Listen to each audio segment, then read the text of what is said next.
for all those who have loved someone who was never meant to be safe. The rain came without warning, the way catastrophe always does. Valentina Greco had been asleep for exactly 47 minutes when her phone rang. She knew it was 47 because she had glanced at the clock when she finally closed her eyes. 1:13 in the morning. And she glanced at it again when the sharp, insistent buzzing yanked her out of a dreamless sleep. 2 a.m., the kind of hour that never brought anything gentle. She answered before she was fully conscious. Years of midwifery had trained her body to do that, to surface from sleep fast, to be present before her mind fully caught up with the moment. Valentina. The voice on the other end was male, low. Unhurried in the way of a man who had never had to rush toward anything in his life, because things came to him. Things were brought to him. This is Marco Valenti. She sat up in her dark bedroom in Cagliari, her cotton sheet pooling at her waist, and felt the cold immediately. Not from the air. It was July in Sardinia, perpetually warm even at this hour, but from the name. Marco Valenti. She had never met him, but she knew the name the way all Sardinians knew it, the way you knew the names of earthquakes and storms. You didn't have to have lived through one to understand its power. You simply knew. Mr. Valenti, she said, and was proud that her voice came out steady. Lucia is in labor. It has been 17 hours. A pause. Not the pause of a man composing his words, but the pause of a man deciding how much truth to offer. She is in difficulty. The doctor we have here is not... Another pause, shorter this time. He is not sufficient. Valentina was already standing. Her feet found the cool tile floor, and she moved toward the chair where she always laid her clothes the night before, a habit from nursing school that had never left her. Lucia Esposito, her brother's wife. She had known Lucia was pregnant, had spoken to her on the phone 6 weeks ago, but Lucia had told her that Marco had arranged for the finest obstetric team from Rome. Everything was handled, Lucia had said, in that particular way she had of smoothing over the parts of her life that were complicated. Everything is handled, Tina. Don't worry about me. Where are you? Valentina said. 30 kilometers north of Posada. There is a road, but it is not marked. He said it as a fact, not an apology. I will send someone to the highway junction at Siniscola. They will bring you. How dilated is she? I don't know. What does the doctor say about the fetal heart rate? He says the child is in distress. The words landed without inflection, but she heard something move beneath them, something tightly controlled. He has been saying this for 4 hours and doing nothing useful. Is the baby presenting head down? I don't know. A fraction of a pause. Will you come? Valentina buttoned her jeans with one hand and held the phone with the other, and looked at the window, where rain had begun to streak the glass in long silver lines. Lucia, her sister-in-law, her brother Dante's wife.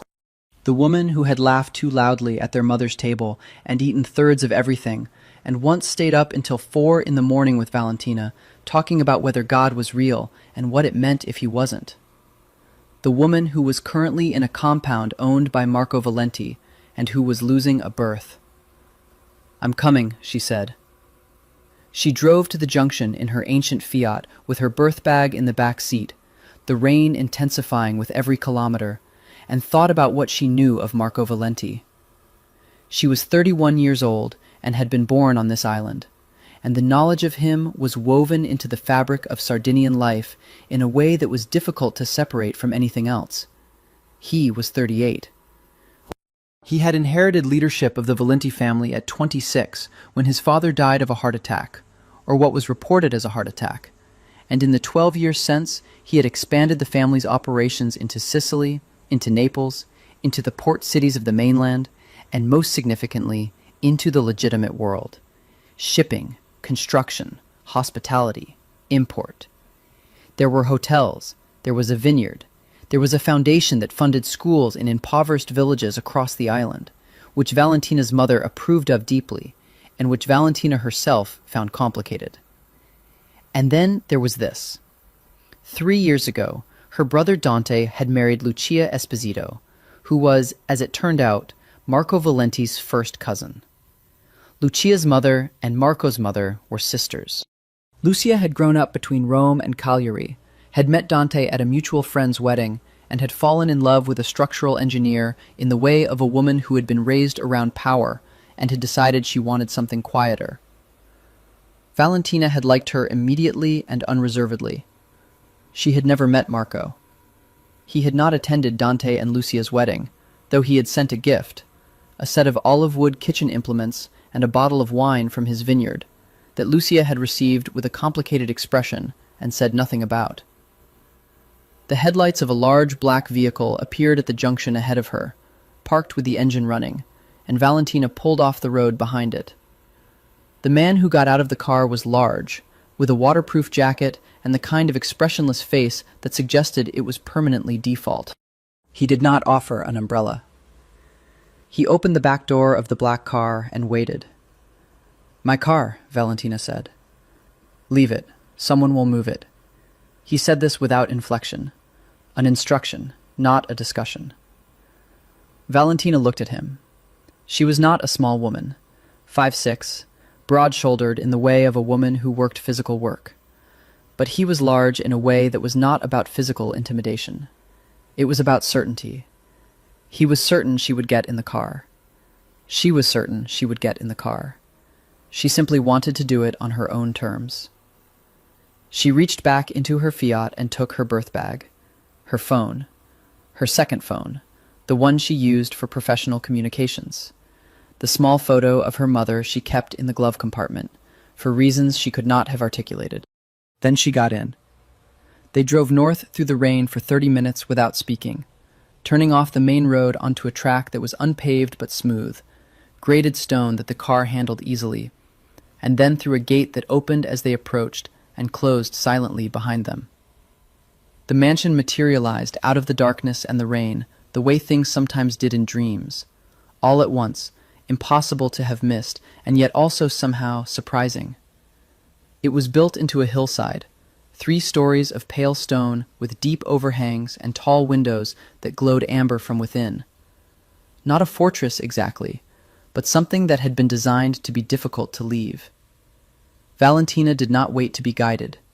She got out of the car with her bag and walked toward the entrance, and a door opened before she reached it. The man standing in the doorway was not who she expected. She had expected someone who looked like power. She had expected silk and authority, the groomed surface of a man who had bought his way to the top of every room. What she had not expected was this: a man in a white linen shirt with the sleeves rolled to his elbows, standing barefoot on the stone floor of his own entrance hall, looking at her with dark eyes that did not perform anything at all. Marco Valenti was tall, broader than she had imagined, and leaner.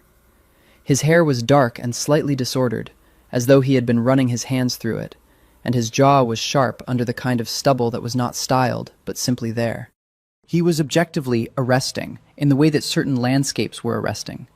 The kind of beauty that was also a little dangerous, that made you want to look, even knowing you should look somewhere else. But it was the expression that caught her. He was looking at her the way you looked at something you had been waiting for, without knowing it. Not with urgency, not with relief, with something more contained than either, a quality of attention that was almost physical. "You're younger than I expected," he said. "And you're barefoot," she replied. "Where is she?" The house was larger inside than its exterior suggested, with high ceilings and wide corridors and the particular acoustics of old stone that made footsteps sound deliberate. Valentina followed Marco up a broad staircase, her bag over one shoulder, noting details with the automatic attention of someone who had trained herself to read environments quickly. Security cameras, but discreet.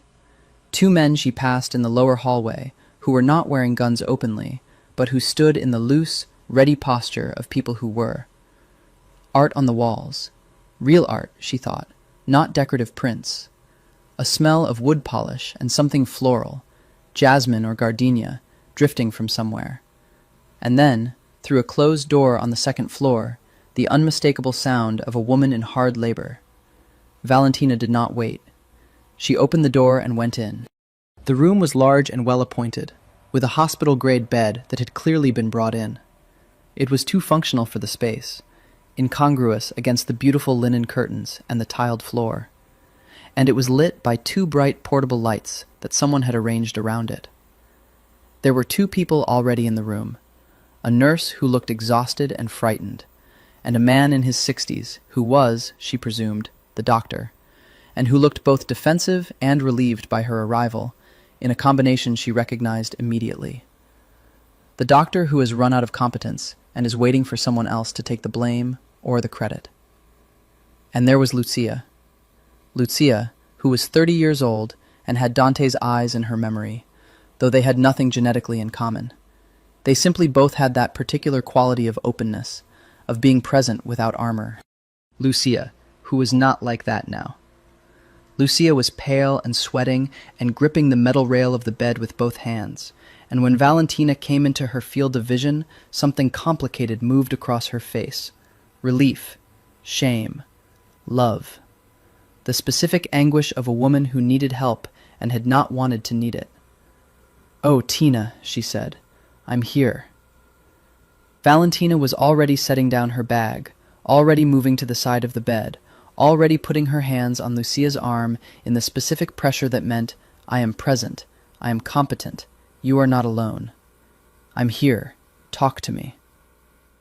The next hour was the kind of hour that collapsed time.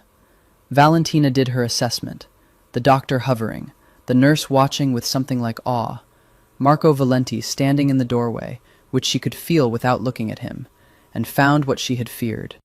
The baby was posterior. Occiput posterior, the back of the baby's skull pressing against Lucia's spine with every contraction, which was the reason the labor had stalled, and the reason Lucia was in the particular agonized exhaustion of a woman who had been fighting her own body for 17 hours. "He's sunny side up," Valentina said, keeping her voice calm. "That's why it's taking so long. We're going to help him turn." "Him?" Lucia managed. "Or her. I don't know yet. But the heart rate is strong." It was, just barely, strong enough. "You've been doing beautifully, Lucia. Now I need you to do it differently." What followed was the demanding, specific, unglamorous work of midwifery. Repositioning, movement, the careful management of a labor that had gone long and difficult, and was now, under Valentina's hands, beginning to find its way. She talked Lucia through every step. She explained what she was doing and why. She ignored the doctor, who twice tried to suggest interventions that were not indicated, and once, quietly, had to speak to him in a tone that was not unkind, but left no ambiguity. She was aware of Marco in the doorway the entire time, not as a distraction, but as a presence, steady and watching, and she did not have the emotional space to examine what that meant. At some point, he brought her water without being asked, setting a glass on the table beside her, and she drank it without breaking her rhythm. At 4:47 in the morning, in the gray beginning of a Sardinian dawn, with rain still tapping the tall windows, Lucia's daughter came into the world. She came fast at the end, after hours of slowness, the way things sometimes did, after patience and work and the body finally understanding what was being asked of it.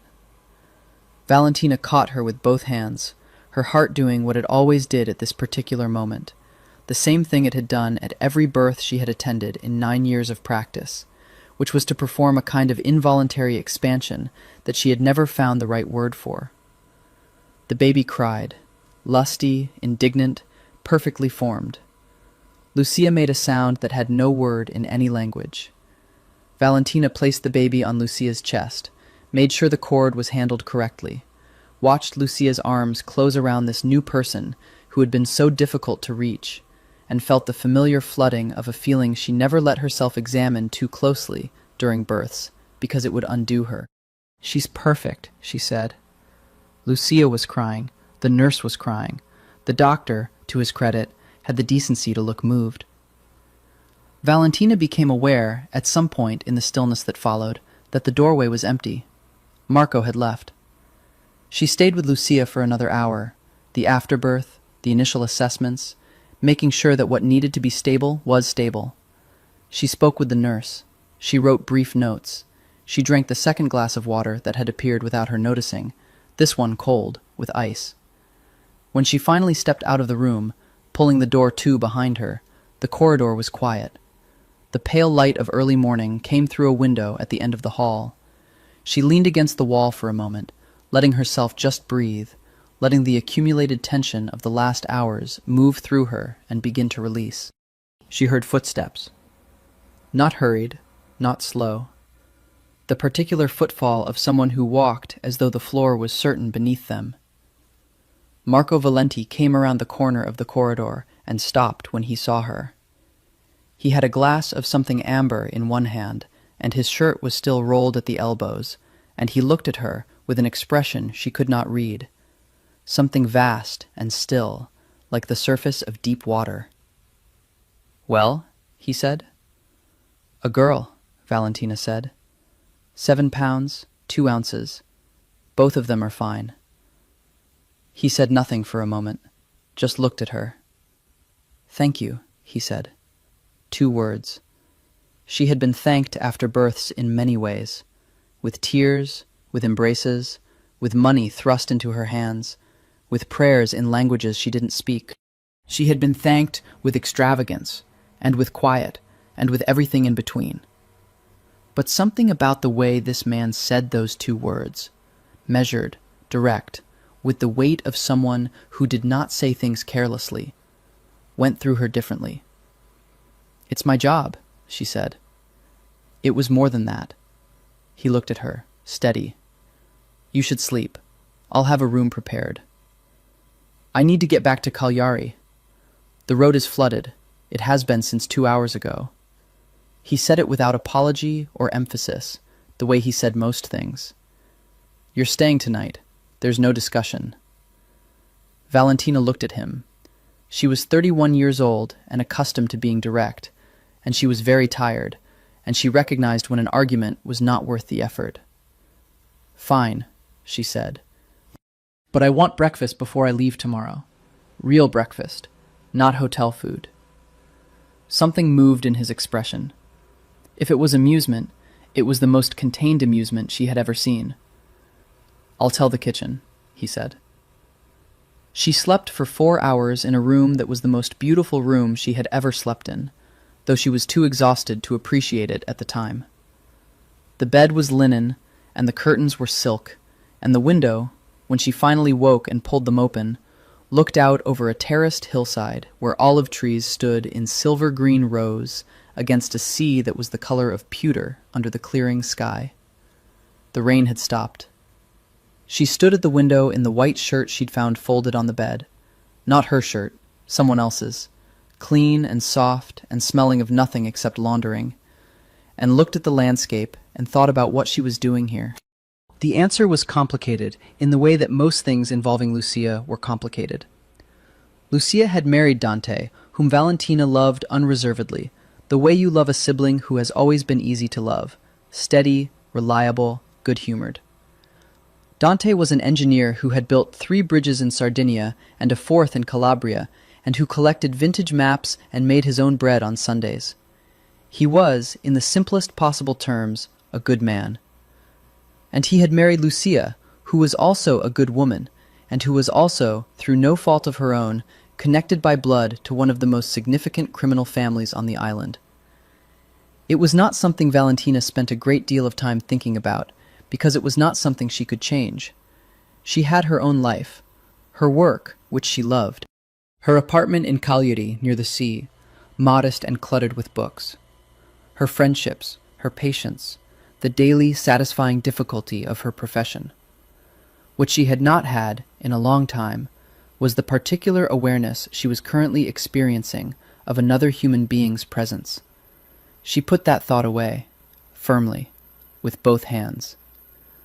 The bathroom was all warm stone, and a shower so generous she stood in it longer than necessary. And when she emerged and dressed in yesterday's clothes, She descended to the ground floor and followed the smell of coffee.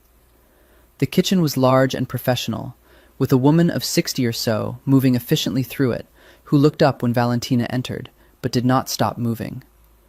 On the long wooden table in the center of the room was a breakfast that was, in the most literal sense, exactly what she had asked for. Real breakfast, not hotel food. There were eggs, soft scrambled, with herbs from what she suspected was a garden she had glimpsed from the window. There was bread, dark and dense, with butter and honey in ceramic pots. There were olives and cheese and tomatoes that tasted like tomatoes were supposed to taste. There was coffee in a pot, not a machine, and it was perfect. Marco was already there. He was sitting at the far end of the table with a small cup of espresso and a newspaper that he was not, she noticed, actually reading. He was watching her enter the room with the specific quality of attention she was beginning to identify as his default setting when she was in his vicinity. "Good morning," she said. "You slept." "I did." She sat down across from him, not at the far end, not deferentially close, just at a natural distance, and poured herself coffee. "How is Lucia?" "Awake. Happy." A pause. "Different." He said this last word with a kind of puzzled wonder, as though happiness in someone he cared about was a phenomenon he found inexplicable. New mothers are different. Valentina took a piece of bread and buttered it. "It doesn't wear off." "No," he said. He was still looking at her. "I imagine it doesn't." She looked up and met his eyes directly. She had the habit, from years of clinical work, of not looking away from difficult things, and found that looking directly at Marco Valenti was a particular kind of difficult. Not because of threat, because of intensity. There was a quality to his attention that was almost tactile, that made her aware of herself in a way she was not generally aware. The space between them felt occupied by something. "You should know," she said, "that I'm going to check on Lucia weekly for the next month." "I know. Which means I'll be back." "I know that too." A pause. The woman in the kitchen made a sound with pots. Outside, through the tall windows, the olive trees were beginning to catch the early light. "I don't know what the arrangement is," Valentina said, "between you and Lucia and Dante. It's not my business. But she's my family, and the baby is my family, and I'm telling you plainly that I intend to be involved." "I'm not stopping you," Marco said. The words were simple, but the tone was layered. She heard in it something that was not quite an invitation, but was closer to one than an acknowledgement. Good. She ate her eggs, which were exactly as good as they had smelled. "This is excellent food. Julia has been cooking here for 20 years. He glanced toward the older woman, who did not look up. "She would be pleased to hear you say so." "Then tell her." Valentina looked at Julia. "Grazie. Veramente. Questa è la miglior colazione che ho mai mangiato." "Thank you, truly. This is the best breakfast I've ever had." Julia turned. She had a broad face and dark eyes, and she looked at Valentina for a moment with an expression of assessment that was not unlike Marco's in its quality of frankness. "Prego, dottoressa," she said. Then she turned back to the stove. Valentina looked at Marco. "Does she talk to you like that?" "Less." He said it with perfect seriousness. "She's known me since I was 12. Valentina found herself smiling, which she had not expected. That explains it. They ate in a silence that was not uncomfortable. Outside, a car arrived in the courtyard and left again. Somewhere in the house, the baby cried with the healthy, declarative cry of a newborn, announcing her presence to an indifferent world, and then stopped. Valentina drank her second cup of coffee and listened to the sound of the island morning. Birds, wind, the distant suggestion of the sea, and felt, despite everything, entirely at peace. "Your brother," Marco said, out of the silence.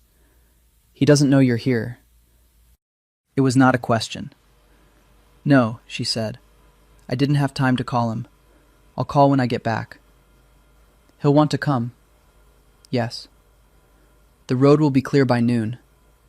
Another statement without inflection. I'll have someone drive you back whenever you're ready. I can drive myself. Your car is there. He nodded toward the window. Her ancient Fiat was in the courtyard. She could see it now, neatly parked. But the drive is long, and you haven't slept enough. I'd rather... He stopped. She watched him notice himself and recalibrate. I would prefer, he said, if you let someone drive you. As a practical matter. As a practical matter, she repeated. Yes. She looked at him for a moment.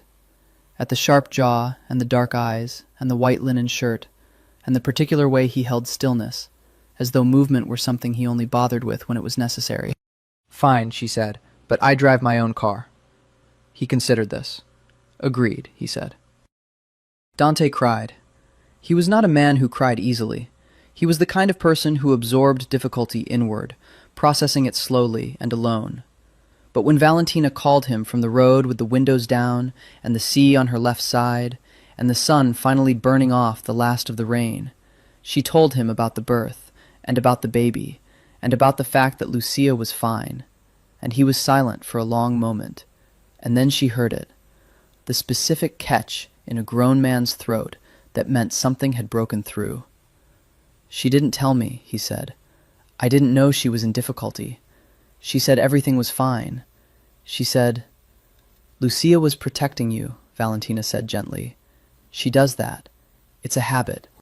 She shouldn't... He stopped. I should have been there. You're there now. Go to her. Marco called a car for me this morning, before you called me. A pause. He called and said the birth was done, and that I should come. Valentina absorbed this. He called you himself? Yes. I was surprised. Another pause. I've met him twice, at Lucia's parents' events. He's... Dante searched for words in the careful way of a man who chose them. He's not what you expect. He pays attention in a way that makes you feel like you should say something worth paying attention to. Yes, Valentina said, and then stopped. She heard Dante noticing her yes. He called you, Dante said. In the middle of the night, yes. And you went. Of course you went. She could hear him working through the layers of it. How was it, being there? Strange, she said honestly. Beautiful, in places. And strange. She let Dante go. He had a car to catch, and a wife to hold, and a daughter to meet for the first time. And she drove the rest of the way to Cagliari, with the windows down, and her hair coming loose in the wind, and thought about nothing in particular.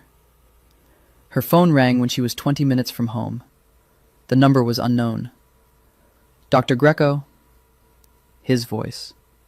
She had already learned to recognize it, with a speed that was slightly unsettling. Mr. Valenti? Marco. The word was a small correction, offered without urgency. She paused. Marco. Your brother arrived safely. He called me. Good. A pause. I want to talk to you about Lucia's care, going forward. I told you I'd be back weekly. I want to discuss more than that. His tone was the same as it always was, even, direct, without performance.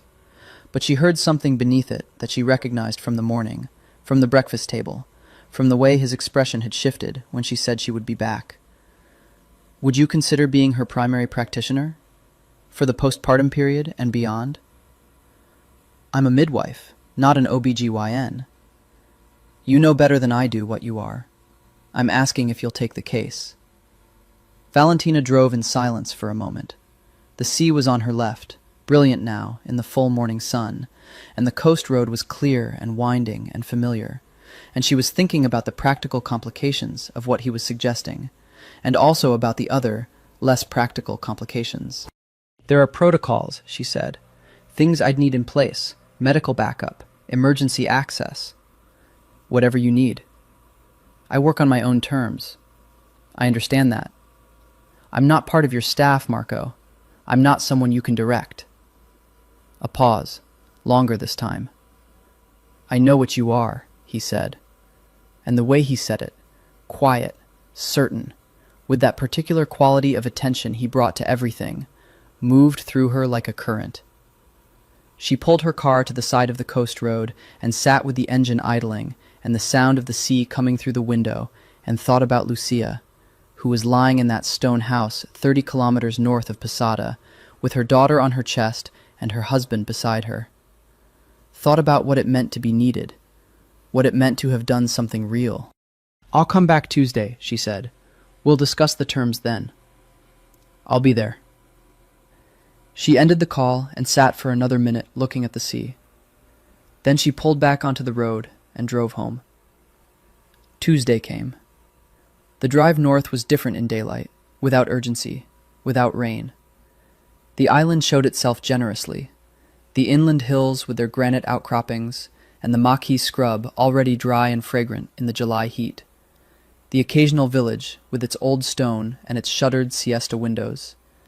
The road that wound toward the northern coast, with the sea appearing and disappearing behind hills. She had called ahead.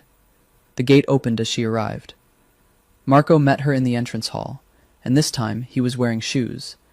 Dark trousers, a gray shirt, nothing that suggested performance. He looked at her for a moment, with that quality she was beginning to think of simply as his gaze, specific and complete. "Lucia is upstairs," he said. "She's been asking about you every 4 hours." "That's about how often a newborn feeds," Valentina said. "Sounds right." The ghost of something moved across his face. Lucia was, in fact, doing beautifully. The baby, Alessia, she had been named, for Marco's grandmother, was healthy and feeding well, and possessed of a quantity of dark hair that made her look, Valentina thought privately, like a small, outraged philosopher. Lucia was tired with the particular tiredness of early motherhood, which was different from any other kind of tiredness in that it was inhabited by joy. They talked for an hour, the three of them, with Alessia sleeping on Lucia's chest and the window open on the afternoon sea. Lucia talked about Dante, about how he had wept and hadn't apologized for it, about the way he had held Alessia with the specific reverence of a man who had built bridges and knew something about weight and bearing. Valentina watched Lucia's color, her affect, her movement, with the clinical attention that never entirely switched off, and found everything she was looking for. "You saved us," Lucia said at some point. "I helped you through," Valentina said. "That's not—" Lucia stopped. "Tina, look at me." Valentina looked. "You saved us," Lucia said again, simply. Valentina held this. She had learned, over years, to accept gratitude without deflecting it entirely. It was disrespectful to the people who felt it, but she was never comfortable with it. She nodded. Lucia reached out and squeezed her hand.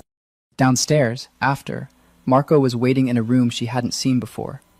A study with books on 3 walls and a window looking west, and a desk that was large but not ostentatious. He was standing when she came in, which she noted. He did not sit while she stood. They discussed terms. He listened with complete attention to everything she said, and agreed to things without negotiation that she had expected to fight for, and asked questions that were direct and specific, and revealed a comprehensive understanding of what Lucia's postpartum care would require. "You've done research," she said. "I had 3 days." "You researched midwifery in 3 days." "I research everything that matters to me." He said it simply. Valentina looked at him across the desk. At the books behind him, which were not there for show. They were red, spined with use, multiple bookmarks sticking from several of them. At his hands on the desk, still and large and capable looking. At the quality of stillness he carried everywhere. "Why does this matter to you?" she said. "You have money. You could hire anyone." He looked at her. "I did hire anyone," he said. "You saw how that went." "That's not what I mean." A pause. He held her gaze. "I know what you mean," he said. "I don't have an answer that would satisfy you yet." Yet. The words sat between them in the afternoon light. "All right," she said, I'll take the case." The weeks that followed had a structure that Valentina had not anticipated, a rhythm built around Tuesdays. Every Tuesday she drove north, through the island's interior or along its coast, depending on her mood, with her bag in the back seat and the radio on, and the particular feeling of moving towards something rather than simply going somewhere. She stayed for 3 to 4 hours. She checked Lucia and the baby. She sometimes stayed for dinner, which she told herself was for the continuity of care, because postpartum depression and adjustment could surface in the social fabric of a woman's life, and it was clinically relevant to observe Lucia in her daily environment. This was partly true. Marco was not always there for the full visit. He had businesses to run, operations that took him to the mainland 2 or 3 times a month, a life that she was aware of mostly through absence and implication. But he was there on enough Tuesdays that it had become, without either of them naming it, part of the pattern.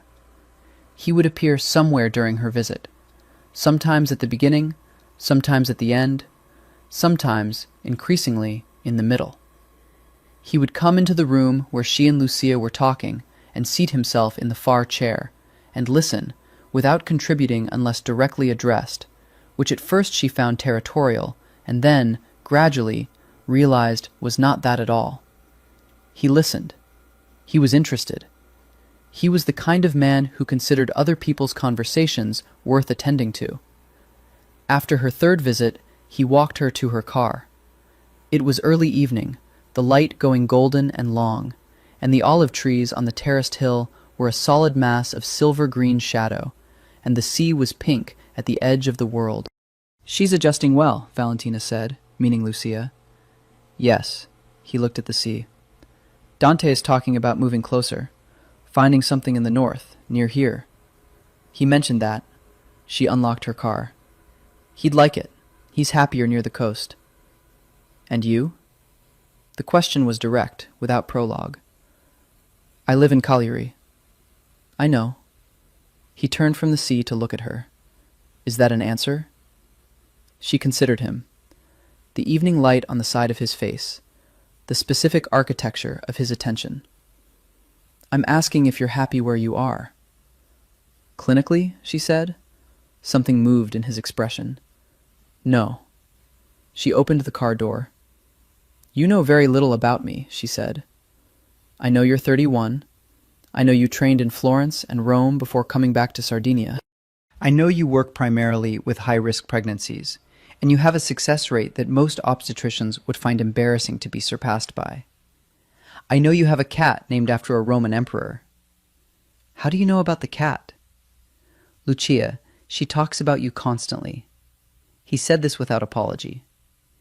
"I know you like red wine and won't drink espresso after 6 in the evening. I know you read historical fiction and keep it slightly hidden as though it's less serious than it is."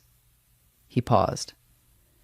"I know that when something frightens you, you go very still rather than moving. The way you did in the corridor after the birth." Valentina stood by her open car door and looked at him. "You were watching me." "Yes." "That's—" She stopped. "I know," he said. "But I've stopped pretending I don't." She got into her car. He stepped back.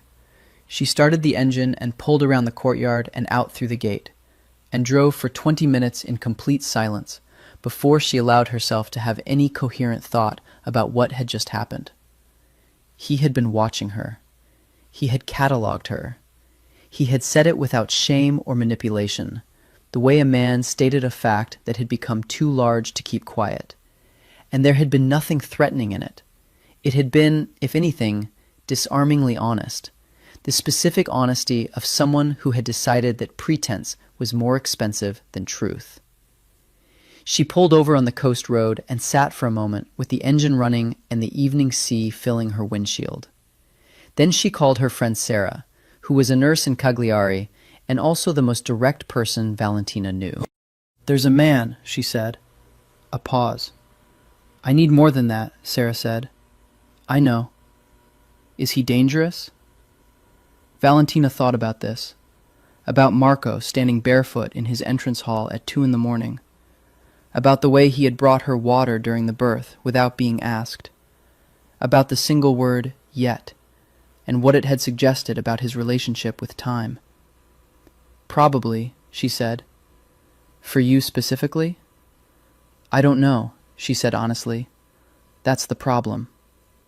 "What kind of problem is it?" Valentina looked at the sea going dark in the western sky. "The interesting kind," she said. Sarah was quiet for a moment. Then, "Tell me everything." On the 5th Tuesday of her visits, Valentina arrived to find the house different. Not in any specific nameable way. The stone was the same, the courtyard the same, Julia moving through the kitchen in her familiar, efficient orbit. But there was a quality to the air, a density, that she recognized from the first night without being able to say why. Men at the edges of things, eyes tracking movement. The held breath quality of a place where something was either happening or about to. Lucia was in the sitting room with Alessia and registered Valentina's entrance with an expression of relief that was too large to be only about the clinical visit. "What's happening?" Valentina said when the door was closed. Lucia looked at Alessia, and then at the window, and then at Valentina. "Marco had a meeting last week on the mainland. Something went wrong." She pressed her lips together. "2 of his men were hurt." Valentina set down her bag. "Hurt how?" "I don't ask," Lucia said. "I never ask." This was, Valentina knew, the specific discipline of a woman who had been raised around this world. You learned the exact geography of what you were permitted to know, and you lived inside it, and you did not test its borders, because you had been taught, early, what happened when you did. "Is Marco all right?" Lucia looked at her with an expression of precise attention. "Why?" Valentina met this question squarely. "Because I'm here every week, and he lives in this house." A pause. Lucia rearranged Alessia on her shoulder with a care that was partly maternal and partly time-buying. "He's fine. He arrived back this morning." Valentina did the clinical visit with her full attention, and Lucia and Alessia were both exactly as they should be. And when it was done, Lucia held her for a moment at the door. "He talks about you," Lucia said quietly. "Lucia, not to me directly, but in the way that people talk around something, the way you can hear the shape of what isn't being said." She pulled back and looked at Valentina. "I know this world is not what you would choose. I know my life is complicated in ways yours isn't. But he's—" She stopped. "He's a different person when you're here. I can't explain it better than that." Valentina took this and said nothing. She was gathering her bag in the entrance hall when he came in from outside. He was wearing the same dark quality she'd seen on him once before. Not agitation exactly, but the post-event compression of a man who had had to hold things tightly and was releasing the pressure slowly. He saw her and stopped. "Tuesday," he said, as though he'd forgotten. "Every week," she confirmed. He looked at her. He had a cut above his left eyebrow, recently closed, the kind that suggested a specific exchange of force. She noticed it without expression. "Lucia and Alessia," he said. "Both excellent." He nodded. He looked, she thought, exhausted in a way that was not physical. He had the particular tiredness of someone who had been holding a great deal of weight and had not yet found anywhere to set it down. Against every professional judgment she possessed, she said, "Do you want to sit down?" He looked at her. Whatever he was expecting, it was not that. "Yes," he said, "I do." They sat in the study. Julia brought coffee without being asked and did not stay. The evening was coming in gold at the windows, and the sea was distant and luminous, and Marco sat across from her in the chair he always used, and for a while said nothing. "My father used to say," he said eventually, "that the cost of this life was that you spent it solving problems you created." He looked at his coffee. "I thought for a long time that this was wisdom. Now I think it might have been a warning." "What happened?" she said. "Nothing I can tell you about." He looked up. "Not because I don't trust you, Because I don't want this, he gestured between them, a small, specific motion, to have that in it. She looked at him. The cut above his eye, the tiredness, the specific intimacy of a person who was being honest about the limits of what they could share. That's a complicated way to keep someone at a distance, she said. I'm not trying to keep you at a distance. He said it simply, directly, with the quality she had come to expect. I'm trying to do the opposite. The silence after this was different from the silences before. It had weight. It had direction. Marco, she said. I know, he said. I know what you're going to say. Then perhaps I won't say it. He looked at her. His eyes were very dark and very still, and there was something in them that was not what she had expected from a man of his history. Not hardness, not calculation. Something more fundamental, more costly.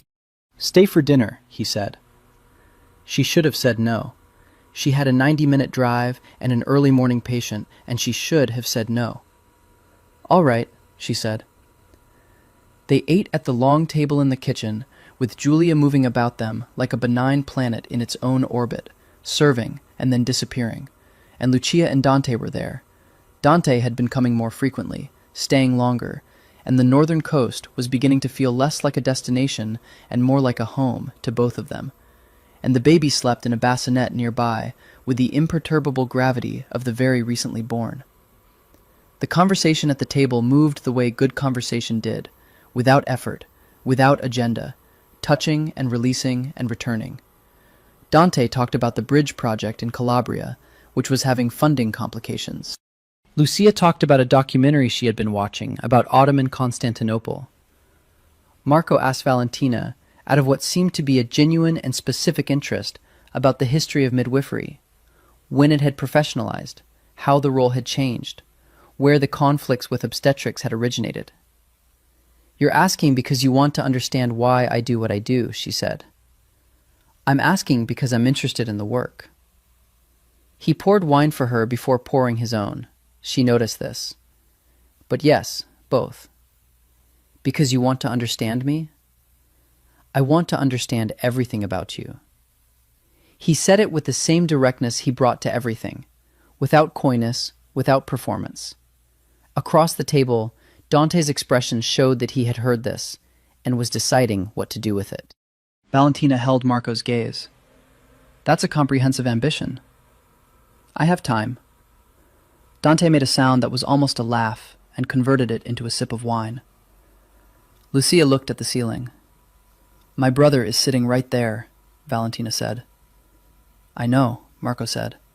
I would say it with him absent, but I'm less likely to misrepresent myself in front of a witness. Dante set down his glass. He looked at Marco with the assessing expression of a man who built things and understood load-bearing. You're telling me, he said, rather than asking me. You don't have the right to give or withhold permission over your sister, Marco said. I'm not informing you of a claim. I'm being honest about an interest. He looked at Dante steadily. I respect you. I respect what your family is to Lucia.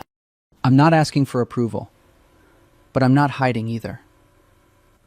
A silence. Dante looked at his wine, then at Valentina.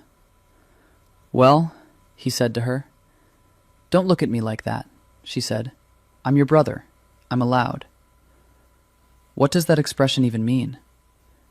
It means I've known you for 31 years, and I haven't seen you... He stopped. It means I'm noting something. Please note it quietly. Lucia made a sound that was definitely a laugh, quickly covered. Alessia stirred in the bassinet, yawned, and was still. After dinner, Marco walked her to her car again. It was full dark now, the sky enormous overhead, the stars showing with the specific brilliance they had away from city light. The air smelled of rosemary and the sea. Your brother doesn't disapprove, he said. My brother is far too diplomatic to express disapproval directly. She unlocked the car. He'll tell me, privately and carefully. And I'll listen to him and make my own decision. She turned to face him. That's how it works. He was close in the darkness. Not threatening close, just present close. The kind of proximity that had its own gravity. She could see the line of his jaw, the cut above his eye, the specific quality of his stillness. "There are things about my life," he said, "that are not simple. I know. I want you to know them honestly, not sanitized. You told me you couldn't tell me what happened this week. That specific event, no. The shape of the world I operate in, yes." He paused. "The risk it carries, the consequences it has had, the choices it requires." He looked at her steadily. "I'm not asking you to approve of it. I'm telling you I won't lie about it."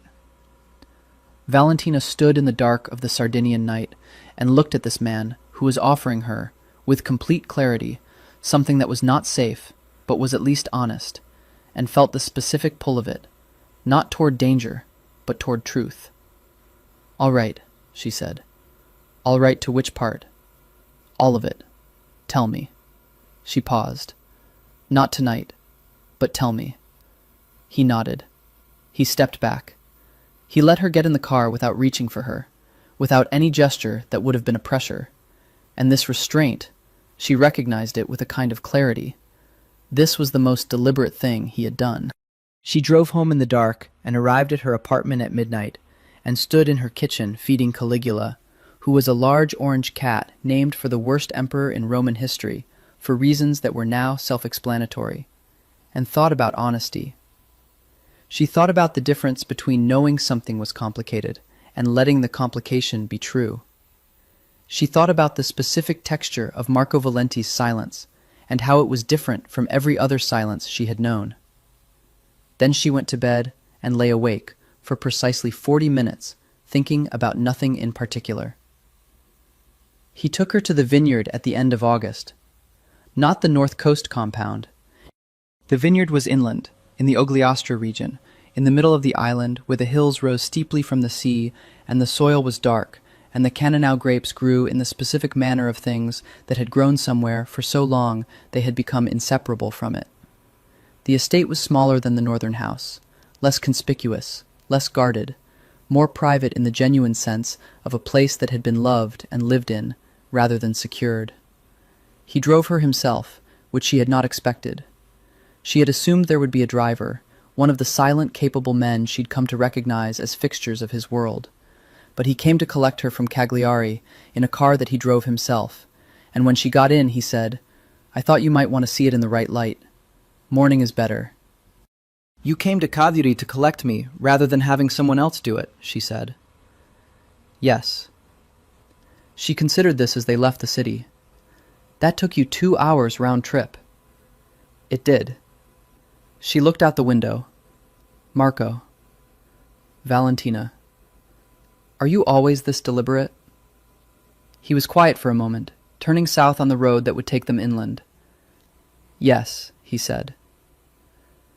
The vineyard was everything she had not known to expect. It was August, and the harvest was weeks away, and the vines were heavy with the beginning of ripeness, the rows running up the hillside with a precision that was beautiful in the way that well-made, useful things were beautiful. The house itself was low and stone, with a long terrace facing west, and it smelled of what she would later identify as her most accurate sense memory of that summer: basalt and grape leaf, and the particular dryness of island heat. He showed her the cellar. He talked about the wine with the specific knowledge of someone who had been interested in something for years, not as performance, but as pleasure. He showed her the amphora, the large terracotta vessels in which some of the wine was aged, which was an ancient practice this region had never entirely abandoned. "You make it yourself," she said, not as a question. "With Antonio. He's been here since before me." Marco touched the neck of an amphora with a brief, possessive affection that she found unexpectedly moving. "My father planted these rows. He did very little that I would recommend otherwise, but he did this." She looked at him sideways. "What else did he do?" A pause. He considered. "He gave me this island," he said, his version of it, with everything it entailed. He looked at the amphora. "I've tried to make something different, out of the same material. I'm not sure how successful I've been. You built schools. He looked at her. You know about that. My mother talks about it. She held his gaze. She has no idea whose name is on the foundation. She simply thinks whoever built the school in Orgosolo has good priorities. Your mother is right, he said, simply. They walked the rows in the late morning, which took an hour, and he named the varietals and explained the soil composition, and she listened with genuine attention, and also with the secondary attention she had been giving him since the first night. The way he moved through a place he loved, which was unhurried and attentive. The way his voice changed when he talked about things he cared about, losing the contained quality it had in other contexts and becoming something warmer. On the terrace in the afternoon, Antonio's wife brought out wine. Not from this vineyard, she explained, but from a neighbor's, because it was not done to drink your own wine when you could drink a friend's. And olives and cheese, and they sat in the long light, and Marco said, "Tell me about Florence." She told him. Her training, her mentors, the woman she had apprenticed with in her final year who was 83 years old and had been attending births since 1965 and who had told Valentina after her first solo delivery that the most important thing in the room was not the practitioner's skill, but her capacity to be present without fear. "What does that mean to you?" Marco asked. "It means that the people you attend carry your fear into their bodies," she said. "They feel it. It communicates itself through your hands, your voice, the speed of your movements. If you're afraid, they're more afraid. You have to be steady." He was watching her. "And are you? Steady?" "In the room, yes. Afterward," she stopped. "After," he said gently. "After is different. The difficult births stay with you. The ones that nearly went wrong. You carry them." She looked at the vineyard. "Lucia's was the most frightened I've been in years." She didn't see that. "No. I did," he said quietly. "In the corridor, after, when you leaned against the wall." He paused. "You were shaking slightly. You probably don't know that." She looked at him. He was watching her with the dark, steady gaze, and there was in it something she had been trying to locate for months. Not possession, though there was possession in it. Something older, more fundamental. "You were watching me when I thought you had left," she said. "I never left," he said. She absorbed this. The afternoon light, the wine, the smell of the island, the specific, impossible nature of the man beside her. "Marco," she said. "I know," he said. "No," she said, "you don't. I was going to say—" She stopped. She looked at the rows of vines going up the hill, heavy with the unripe harvest. "I was going to say that it matters, that you stayed. That's all." He was quiet for a long time. "Yes," he said, "it does." The first time she saw the other part of his world was in September. Lucia had wanted to celebrate. Alessia was 6 weeks old and sleeping 5-hour stretches, and Lucia's recovery was complete and she wanted a night out, which she announced with the particular determination of a woman who had been confined to a stone house for 6 weeks and was fully prepared to be unreasonable about it. "The Vetro," she said, "Marco's place. Come on Saturday." Valentina had heard of the Vetro the way most people heard of it, as a destination that existed in the upper register of the island's nightlife, where the clientele was international and the drinks cost what the average worker made in 2 days, and the music was good in a way that suggested the DJ had been paid serious money to be good. It was in Cagliari, in the old harbor district, in a building that had been, Valentina believed, a customs warehouse in the 19th century. She wore what she owned that was closest to right for such a place. A dark red dress that her mother had once said was too much, and Sarah had once said was not enough, both of which was probably correct. She met Lucia at the door, where Dante and a man she didn't know were already waiting. Marco was inside. She saw him before he saw her, which gave her the unfair advantage of watching him in his natural environment without being watched herself. He was at a table in the upper level, which overlooked the main floor without being above it, and he was with 3 men she didn't know, and a woman who was spectacularly beautiful, and who was saying something to him with the practiced social ease of someone who was accustomed to his attention. He was listening to the woman with the surface courtesy of a man who was performing rather than present. Then he saw Valentina. The performance stopped. It was not dramatic. He did not rise, did not wave, did not change expression. He simply became present in a different way, the way a room changes when a particular light is turned on. The beautiful woman noticed the change. She turned to see its cause. She looked at Valentina with an assessment that was thorough and professional and entirely dispassionate, as though she were evaluating a competitor's position rather than a person. Marco stood and came down from the upper level. "You came," he said. The room was loud with music and the specific hum of many wealthy people in a small space, and he was speaking directly to her at a normal volume, and she could hear him perfectly. Lucia was very insistent. She was. He looked at her, at the dress, at the way she'd done her hair, back and slightly pinned, which was her concession to the formality of the occasion. His expression was not the polite appreciation of a host acknowledging a guest. It was the specific expression of a man looking at something he had been wanting to look at for a long time. "You look—" He stopped. "Careful," she said. "Exactly right," he said. They were brought to the table. The 3 men made introductions, names she would remember, though she recognized their quality immediately. Not social, not decorative, not what they appeared. The beautiful woman was Sophia, who worked in event coordination, and who shook Valentina's hand with a grip that said she was assessing Valentina rather than greeting her. "The midwife," Sophia said. Her Italian was Roman accented, educated. "Yes," Valentina said. "Marco has mentioned you." "Has he?" "Frequently." Sophia's expression was not unkind. It was merely precise. Though mentioned might be an overstatement. Spoken about at length is more accurate. Marco, beside her, was entirely unperturbed by this. "Sophia is my director of operations for the mainland clubs," he said. "She speaks plainly." "I can see that," Valentina said. "It's not a warning," Sophia said.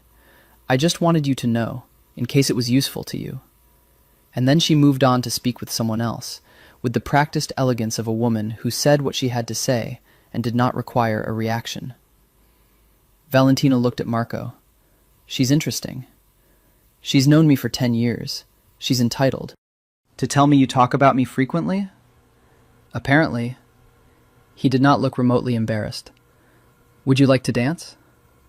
"Are you serious?" "No, I don't dance." He paused. "But I'd like to be on that floor with you."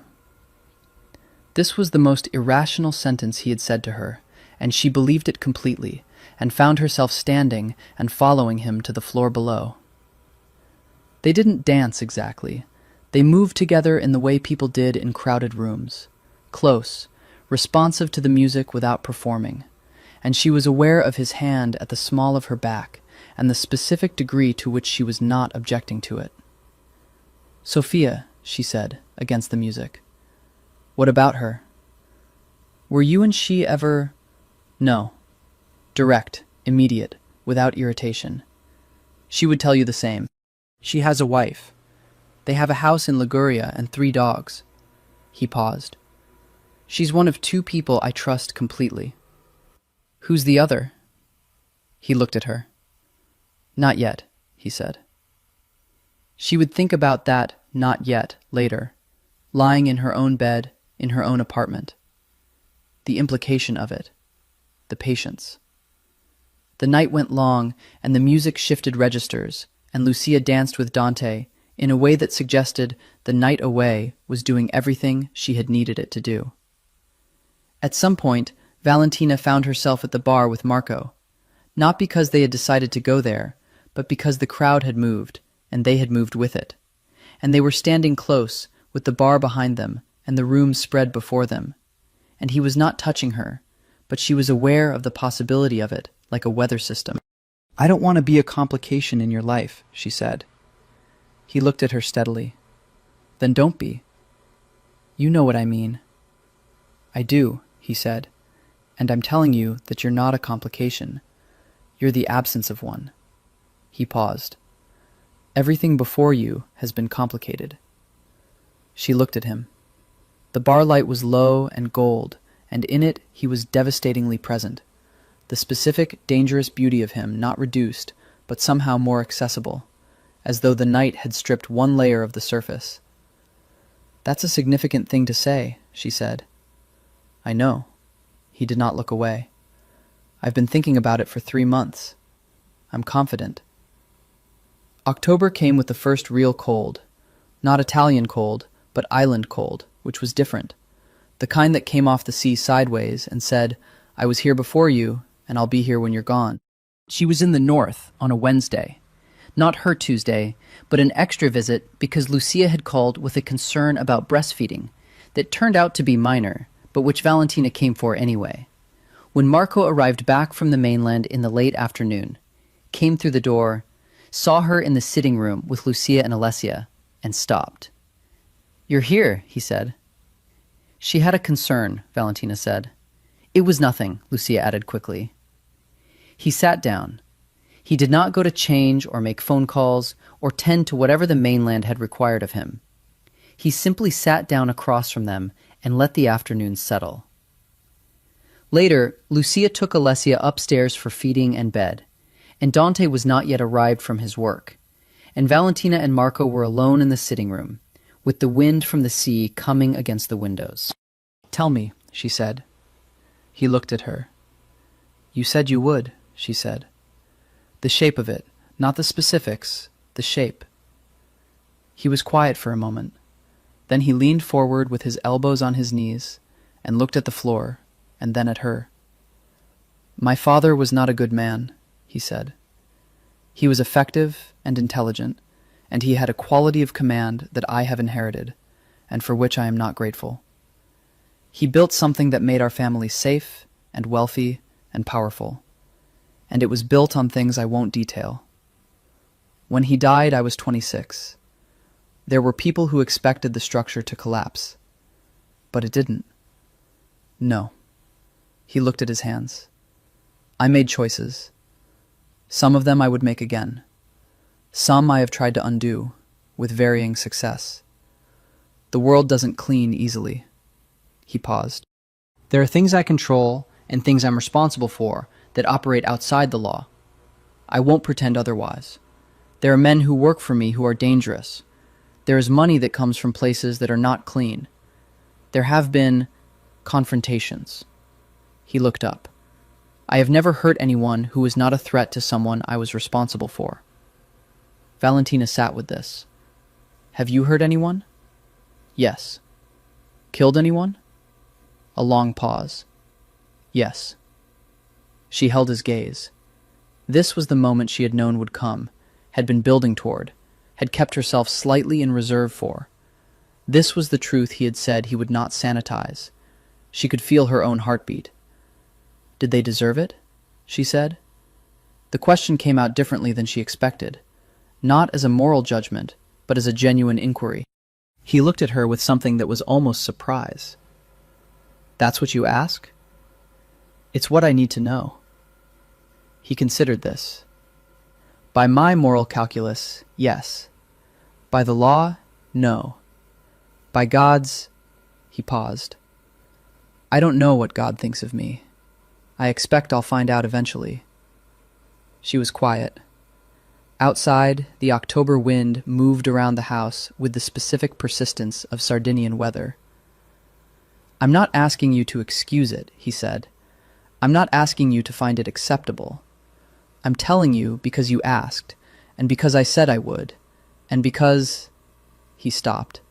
Then, because I find that I care more about your actual knowledge of me than your good opinion, which is new. You care about my good opinion, she said. Yes, but not more than the truth. He looked at her steadily. Can you sit with that? All of it? She took a breath. She thought about all the things she had known and suspected, sitting alongside all the things she had observed directly. His care for Lucia, for Alessia, the schools, the vineyard, and the specific reverence with which he touched the things his father had made well. The way he spoke about his people, his responsibility, the patience, the honesty. She thought about the fact that the world was not clean, and that most people who knew it was not pretended otherwise, and that this man had not pretended. "I'm sitting with it now," she said. "I'll tell you when I'm done." He nodded. He sat back. He did not reach for her or ask for reassurance. They sat in the October room with the sea wind at the windows until Dante arrived and broke the silence, and neither of them acknowledged what had happened in it, but both of them carried it forward. She told him she was done sitting with it on a Thursday in November. She called him. She called him on his direct number, which she had had for months and used primarily for clinical coordination. And she said, "I've thought about what you told me." "I know," he said. "You've been thinking for 3 weeks. Have you been counting?" "Yes." She held the phone. In her apartment in Cagliari, with the November sea visible from her kitchen window and Caligula asleep on the radiator like an expensive throw pillow. "I'm not asking you to be something else," she said. "I'm not going to pretend the world you live in is safe or clean. I'm not going to tell you it's fine. I know. But I'm also not going to pretend I haven't been—" She stopped. This was the hard part. She was articulate and precise about most things.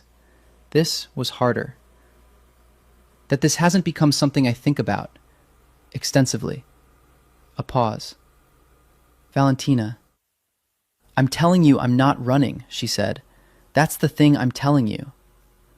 The quality of the silence that followed was different from any of his silences before. It had the specific weight of something being put down, carefully, with full attention. "I'm in Cagliari," he said. "What?" "I'm in the city. I came for a meeting this morning. I'm at the penthouse on Via Roma." A pause. "Can I come to you?" She looked at her apartment, at Caligula on the radiator, at the books piled on the coffee table and the half-eaten plate of something on the kitchen counter, at the ordinary human reality of her actual domestic existence. "Yes," she said, "but it's not fancy here." "I'm not looking for fancy," he said. He arrived 30 minutes later, which meant he'd been close. He came to the door in a jacket and no tie, and she thought, briefly, privately, that he looked like something out of the kind of film she would never admit to watching. The specific, devastating quality of him slightly amplified by the dark jacket against the cold. She had not changed. She was in jeans and a sweater, and her hair was tied back in the way she wore it at home. And his expression, when he saw her, confirmed something she had been privately uncertain about. "Come in," she said.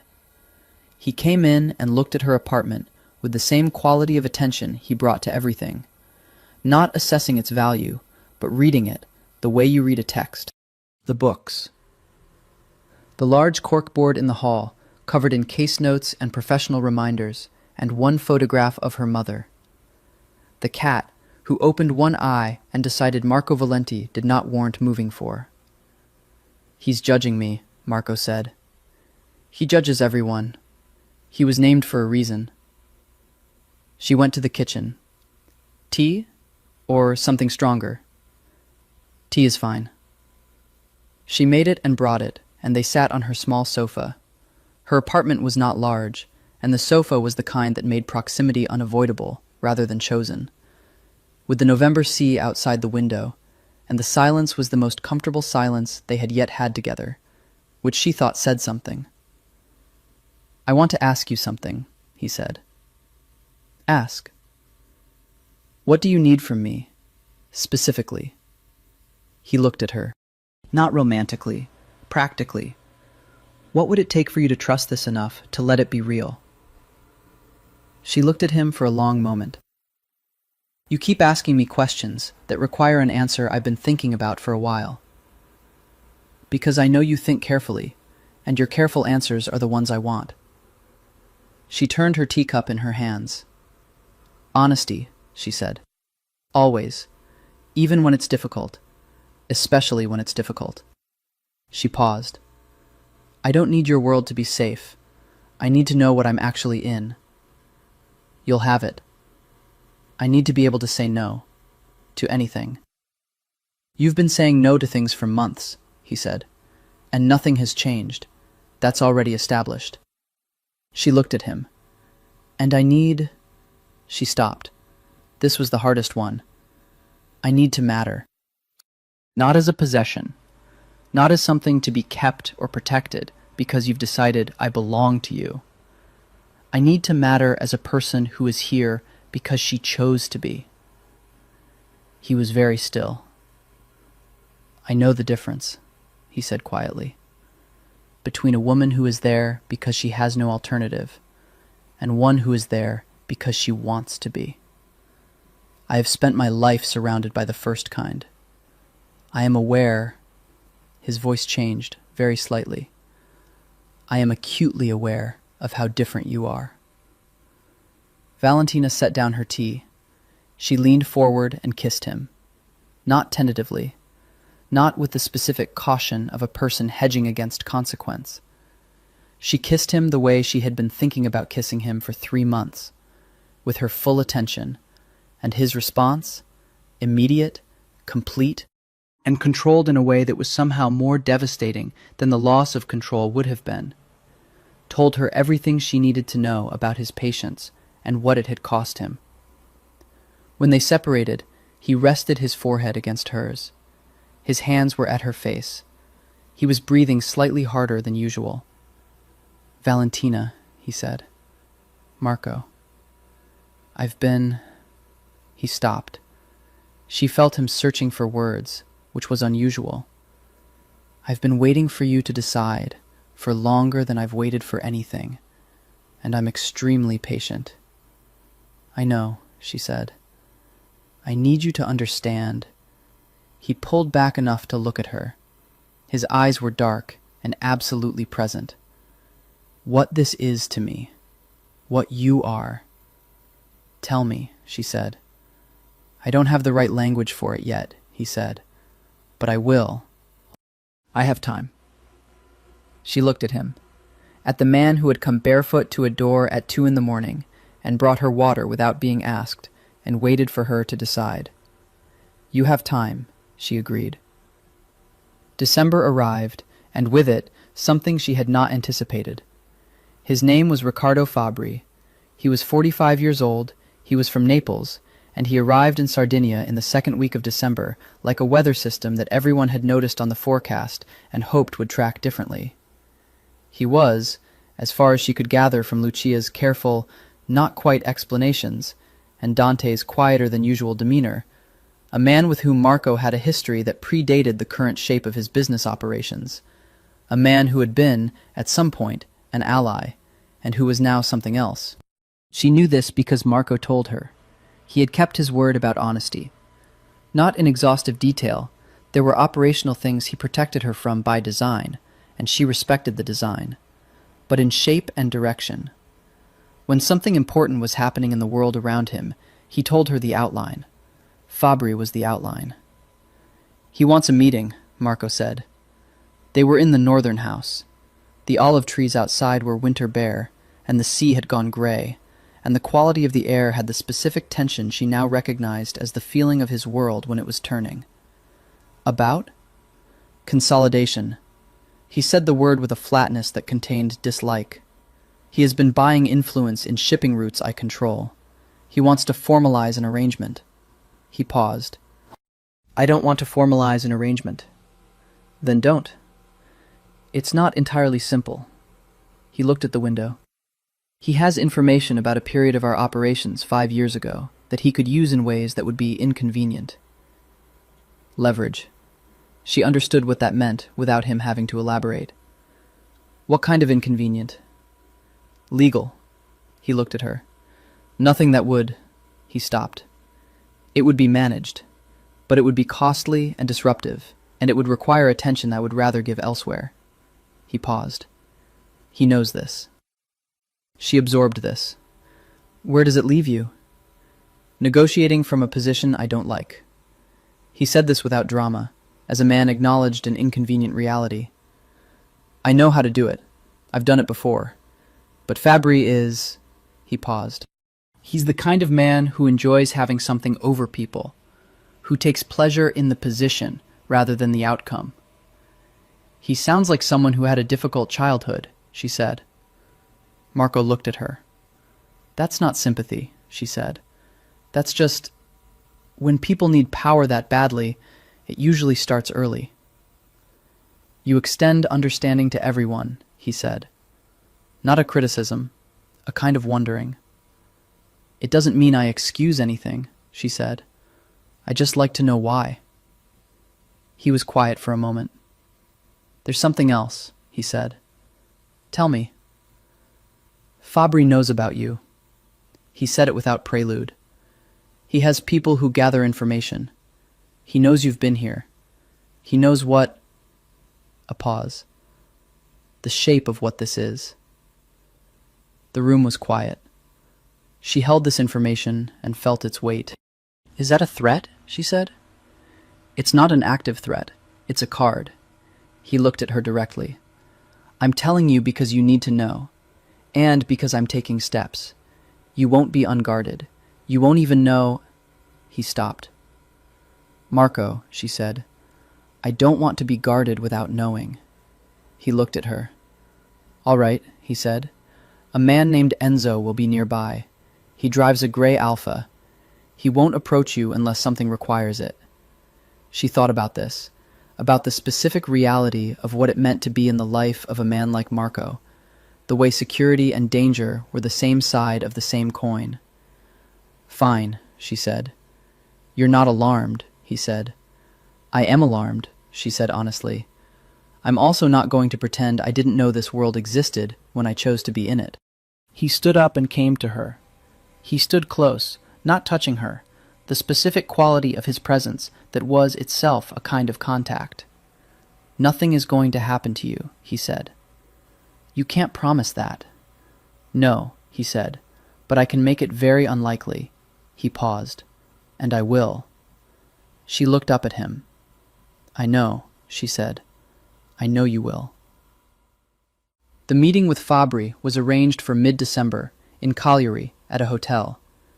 Valentina was not involved.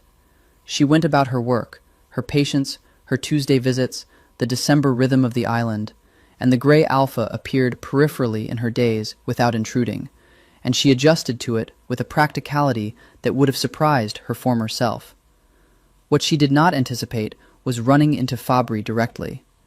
It was a Thursday. She was coming out of a coffee bar near the port, late afternoon, and a man stepped into her path with the deliberateness of someone who had been waiting. He was as she had imagined him, well-dressed, soft-looking in the way of a man who had never done physical work, with eyes that were quick and assessing and not kind. He smiled. Dr. Greco, he said, what a small island. She looked at him. She had 9 years of clinical experience in situations that required steady nerves and no visible fear, and she drew on all of it. I don't believe we've met, she said. Riccardo Fabry. He extended a hand she did not take. I'm an acquaintance of Marco Valenti's. Then you should call his office. She moved to step past him. I admire your work, he said to her back. She stopped. Not from fear, from the specific instinct of not showing him a retreat. The birth this past July. Quite remarkable from what I understand. She turned. She looked at him with the absolute calm of someone who has decided in a split second exactly how to be. I do my job, she said. I don't discuss patients. Good afternoon. She walked away. Her hands were steady. Her face was steady. She was aware of Enzo's gray Alpha across the street, and she did not look toward it. She called Marco from her car. Fabry approached me, she said, near the port, 40 minutes ago. The pause that followed was the kind that told her more than words would have. Are you safe? He said. Completely. He was social, not threatening. He wanted me to know he knows who I am. She paused. Which I imagine you've already heard. Enzo called 2 minutes ago. Another pause. I'm sorry. Don't apologize. This is part of what I agreed to. She started her car. But you should know, he wants you to react. He wants you to make a move, because of me. A silence. You understand this world better than I expected, he said. I understand people, she said. That's most of it. The Fabri situation resolved in a way Valentina was never entirely given the details of, which she accepted as one of the specific topographies of her life now.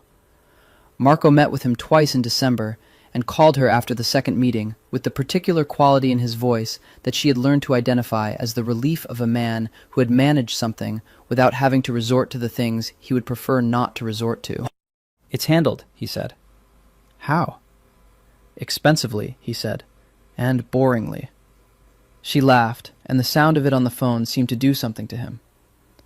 I want you and Cagliari for Christmas, he said, at the penthouse. Lucia and Dante will be there. My mother. She paused. Your mother. She wants to meet you. Why does she want to meet me? Because Lucia talks about you. Because Dante talks about you. Because... He paused. Because I've spoken to her about you. Valentina held the phone. What did you say? That I'd found someone I didn't want to lose. He said it simply, without preamble, the way he said things that cost him to say. She drew conclusions. Are they accurate conclusions? Probably. She thought about Christmas, and about the specific significance of meeting his mother, the gravity of that, in the context of who he was and what his family meant. All right, she said. His mother was Giulia, which was also the name of the housekeeper at the northern estate, which briefly confused Valentina. But Marco's mother, Giulia Valenti, née Conti, was a woman of 64, with iron-gray hair and the specific authority of a woman who had raised her son to be something formidable, and who looked at Valentina, across a Christmas table laden with the specific excess of a Sardinian feast, with an expression of thorough, unhurried assessment. You're the midwife, she said. I'm a midwife, Valentina said. Among other things.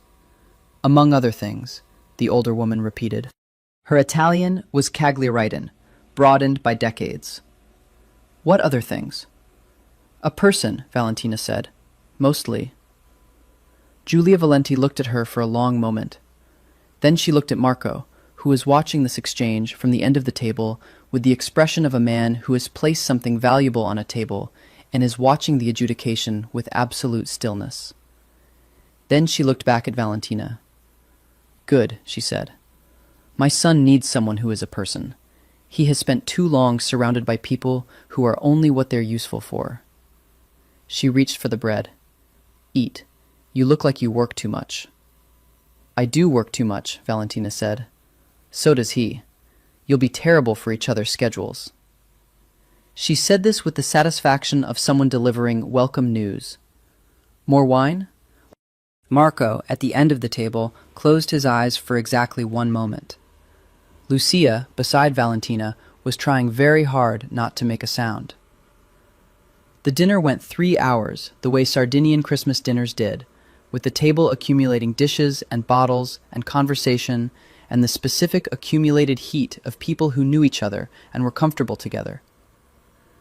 Dante told a story about the bridge project in Calabria that involved a misunderstanding with local contractors and a goat, which Valentina had heard before and which was better the second time. Giulia Valenti told a story about Marco at 14 that Marco attempted to redirect with a calm persistence that simply bounced off his mother's absolute narrative determination. Valentina watched him navigate his mother with the specific fondness of a man who had been thoroughly outwitted his entire life by one particular person and had made his peace with it. She found his foot under the table. He went very still. Then, without looking at her, with perfect composure, he put his hand on the table and curled his fingers around her hand, which she had rested there, hidden by the tablecloth, present. They remained like that for the rest of the dinner. Later, When Lucia and Dante had taken Alessia home and his mother had retired and the kitchen had been restored to order, they stood on the penthouse terrace above the lights of Cagliari, with the winter sea below and the Christmas cold moving between them. "She likes you," he said. "She was testing me." "She was." He looked at the city. "She tests everyone I care about. She tested Lucia the same way." He paused. "She has not looked at anyone the way she looked at you." "How did she look at me?" He turned. In the terrace light he was very close, and she was looking up at him, and his expression had the quality she had learned to read, the specific, unguarded openness that happened at the end of very long days. "Like she recognized something," he said. She looked at him. "What did she recognize?" "I don't know," he said. "She wouldn't tell me. She said it wasn't for her to say." Valentina thought about this, about the silver-haired woman with the iron assessment and the warm table, and the way she had watched her son watching Valentina. "She saw that you're serious about this," Valentina said. "Is that what it was?" "She was checking if I was serious back." She looked at the city below, the lights, the dark suggestion of the sea. I think she got her answer. He said nothing for a moment. Then, "Are you?" She turned to face him. "I'm here," she said, "in December, at a Christmas dinner where your mother assessed me like a structural engineer reviewing load-bearing calculations." She held his gaze. "I'm serious." He brought his hand to her face, his palm against her cheek, and she leaned into it with the specific relief of someone setting down something they've been carrying for a long time. "Stay tonight," he said. "Yes," she said. January is the month of reckoning on islands. The tourists have gone. The summer warmth is a memory. The island becomes itself again, stark and beautiful and honest in the way things were honest when they had nothing to sell. Valentina had been staying at the penthouse with increasing frequency through December and now into January, moving between her apartment and his world with a fluidity that she was still adjusting to, still learning the specific weight and texture of. Her apartment remained hers. She was very clear about this, in her own mind, in the arrangement they had never explicitly named. Her cat, her books, her patience, her work. She had not become a fixture in his life. She had become a presence in it, which was different. He understood the difference. She was increasingly certain of this. It was the 15th of January when Enzo called Marco while they were eating dinner in the penthouse kitchen. Marco answered, listened, and his expression changed in the specific way she had learned to read. Not fear, not alarm, but the tightening quality of a man shifting from one mode to another. He said 3 words. He ended the call. "What?" she said. "Fabry," he said. "The deal we made in December. He's moving against it." He stood. "He's made a claim to authorities on the mainland. Fictional, but documented. It will require a response." "What kind of response?" "Legal first, then—" He looked at her. "I need to go to the mainland tomorrow." "All right." "I don't know how long." He was already thinking, she could see it, the particular distant focus of a man triaging. "I want you to stay at the North House, not here." She set down her fork. "Why?" "Because if Fabry is moving, he may escalate the personal element. As leverage." He looked at her. "The North House is controlled. This apartment," he looked around, "this is more visible." She considered this. "I'm not going to stop working because of Riccardo Fabry." "I'm not asking you to stop working. I'm asking you to change where you sleep." He held her gaze. "Please." The please was not something he used often. She had noticed this early. He made requests, he made arrangements, he offered options. But please was reserved for something he actually needed. "All right," she said. "The North House, but I keep my schedule." "Of course." He left the next morning at 5, and she went with him to the door, and he stood for a moment, looking at her with the specific expression she had been trying to name for months. "I don't like leaving," he said. "I know. I am aware of how that sounds. It sounds like someone who spent his whole life being responsible for everything and is now responsible for something that isn't a business asset," she said. "It sounds uncomfortable." He looked at her. "That's very accurate." "I know you," she said. Something vast moved across his expression. Then he kissed her, once, with the focused intensity that was his specific version of how to want something completely, and left. 3 days into her stay at the North House, with Julia cooking and the January sea beating at the windows and Enzo's gray Alpha in the courtyard, Valentina received a call from a number she didn't recognize. She answered. There was a male voice, mainland accent, that said her name. "Fabri sent me," the voice said. "He wants you to know that Marco's situation on the mainland is more serious than he's told you, that there are things being prepared, and that—" a pause, "and that he values your safety and hopes you'll make decisions accordingly." She recognized the technique immediately. Sow uncertainty. Make her doubt. Make her afraid. Make her ask questions. Apply pressure. Become a liability. "Tell him I received the message," she said calmly. "Tell him I'm a midwife. I work with people in difficult, high-pressure situations. It doesn't make me easy to frighten." She paused. "And tell him that I find his approach quite transparent." She ended the call. Then she called Marco. He answered in one ring. She told him, concisely, exactly what had happened. There was a silence. "You didn't react," he said. "Of course not."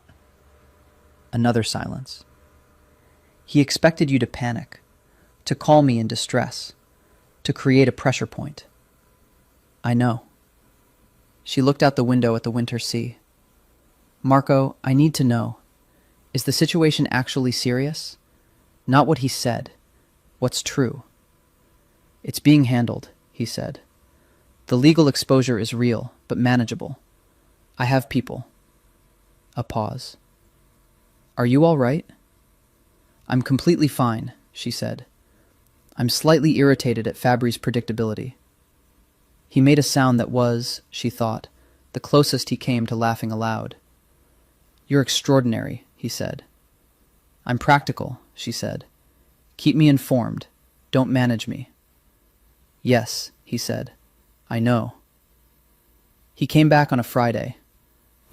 She did not know he was coming. He had said, perhaps the following week, and she was in the kitchen at the North House at 9 in the evening, sitting across from Julia, the housekeeper, not the mother, with a glass of wine and a book, when she heard his car in the courtyard. She knew it was him before she heard the door. She had learned the specific quality of his arrivals, the way the house registered them. He came into the kitchen and stopped when he saw her. He looked like someone who had been through something expensive and complex, and had come out the other side. His jacket was somewhere else. His shirt was rumpled in the way of a man who had been wearing it for too many hours. He looked tired, in the way that was different from his usual self-possessed quality, an authentic tiredness, the kind that sat in the eyes. Julia looked at him, assessed the situation, topped up Valentina's wine and added a second glass, and left. He sat down across from her. For a moment, neither of them spoke. "It's resolved," he said. "How?" "Fabri withdrew the claim. He'll be—" He paused. "He'll be moving his operations to the mainland, permanently. We've reached an understanding." She did not ask the cost of this understanding. She held his gaze and saw in it the specific shadow of the things he had had to do and would not tell her. And she sat with it as she had learned to sit with the things she would not be told. "You're back," she said. "I'm back. Are you all right?" He looked at her, the specific look, the one that was dark and complete and had no performance in it. "Better now," he said. "Come here," she said. He was still for a moment. The quality of stillness she had first noticed 8 months ago, in the entrance hall, barefoot, at 2 in the morning. Then he stood and came around the table, and she stood to meet him, and he held her, with the specific quality of a man who had been in the world and was grateful to come back to something real. He was not demonstrative. She had learned this about him. He showed love the way he showed everything, through attention and deliberateness rather than performance. But in this holding, there was something without reservation, and she let it matter. "I should have called more," he said. "You called every day." "I know. I still should have called more." He pulled back enough to look at her. "The call from Fabry's man. I'm sorry." "You have nothing to—" "I do," he said. "This is part of being with me. I know that. I'm sorry for the part that I can't change." She looked at him, at the tiredness and the relief and the specific quality of his face when he was without performance. "I knew what I was agreeing to," she said. "I'm not keeping a tally." "I am," he said quietly. She understood what he meant, the specific weight of owing someone something they had not chosen to carry. She understood it from her work, the debt that accumulated between people who moved through difficulty together, and how it could be either a wound or a bond. "Don't carry that," she said. "I'm not owed anything. I'm here because I chose to be." He looked at her for a long time. "I know," he said. "That's why it matters." They stayed in the kitchen for another hour, with the wine and the fire Julia had left built up in the sitting room next door and the January wind outside. She told him about the week. Lucia, Alessia's first laugh, which had apparently occurred on Tuesday and been witnessed by Dante with the expression of a man who was revising every prior understanding he had about the universe. Marco listened with the complete attention he brought to everything she said. She thought, as she often did at these moments, about the specific paradox of him, the weight of everything he carried, the specific cost of his world, and the quality of attention he gave to the things he loved. The two were not contradictory. They were related. He cared for things the way he managed threats, thoroughly, specifically, without performance, without rest. "My mother called," he said. "What did she say?" "She asked if I'd asked you yet." Valentina paused. "Asked me what?" He looked at her with the careful, still expression that told her he was about to say something that cost him something. "To stay," he said. "Not as a visiting arrangement. To stay." She was very quiet. "That's not a small thing," she said. "No," he said. "It's not. I know what you need. Your apartment, your work, your independence in every sense. I'm not asking you to fold yourself into my world. I'm asking you to—" He paused, choosing precisely. "Stake a claim here, if you want to." She looked at him for a long time. Outside, the January sea moved against the island in the dark, and the fire in the next room made its small sounds, and Caligula, who had been brought north at her insistence, and who had established immediate dominance over the entire household, including, she was fairly certain, Enzo, was asleep somewhere with the regal indifference of a cat who had always known the world would reorganize itself around him. "I'll think about it," she said. "I know you will," he said. He reached across the table and took her hand. "Take your time." February on the island was the storm month. Not every year, but often enough that the locals had a specific posture toward February, a watchfulness, an expectation of disruption. The sea did what it did, and the wind did what it did. And the island was reminded that it was, at the bottom of everything, a rock in a large body of water that had not asked for its presence. The storm came on the second Tuesday of February with the specific severity of something that had been building in the Atlantic for a week, and it hit Sardinia in the hours before dawn with the concerted intention of rearrangement. The northern coast, exposed as it was, took it fully. She was at the North House when it came. This had become, quietly, the working arrangement. She kept the Cagliari apartment, kept her independence, but she was here more often than not, and Julia had started keeping a space in the pantry for the specific brand of coffee she preferred, which was, Valentina had decided, the most domestic evidence of change she would allow herself to notice. The storm knocked out the secondary power at 3 in the morning. The generators came on immediately. The house was well prepared, but the sound was different, lower, and she woke in the dark to the extraordinary noise of February hitting stone with everything it had. She found Marco already in the study, with a laptop and 2 phones, and the contained focus of a man managing something. He was, as it turned out, managing several things. A shipping operation delayed by the weather, a call from the mainland about the ongoing legal aftermath of the Fabry situation, and a problem with the vineyard's outbuildings, which had taken wind damage. She brought coffee.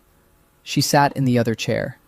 She read, because there was nothing for her to do, and it was 3 in the morning, and being present without being in the way was its own form of support.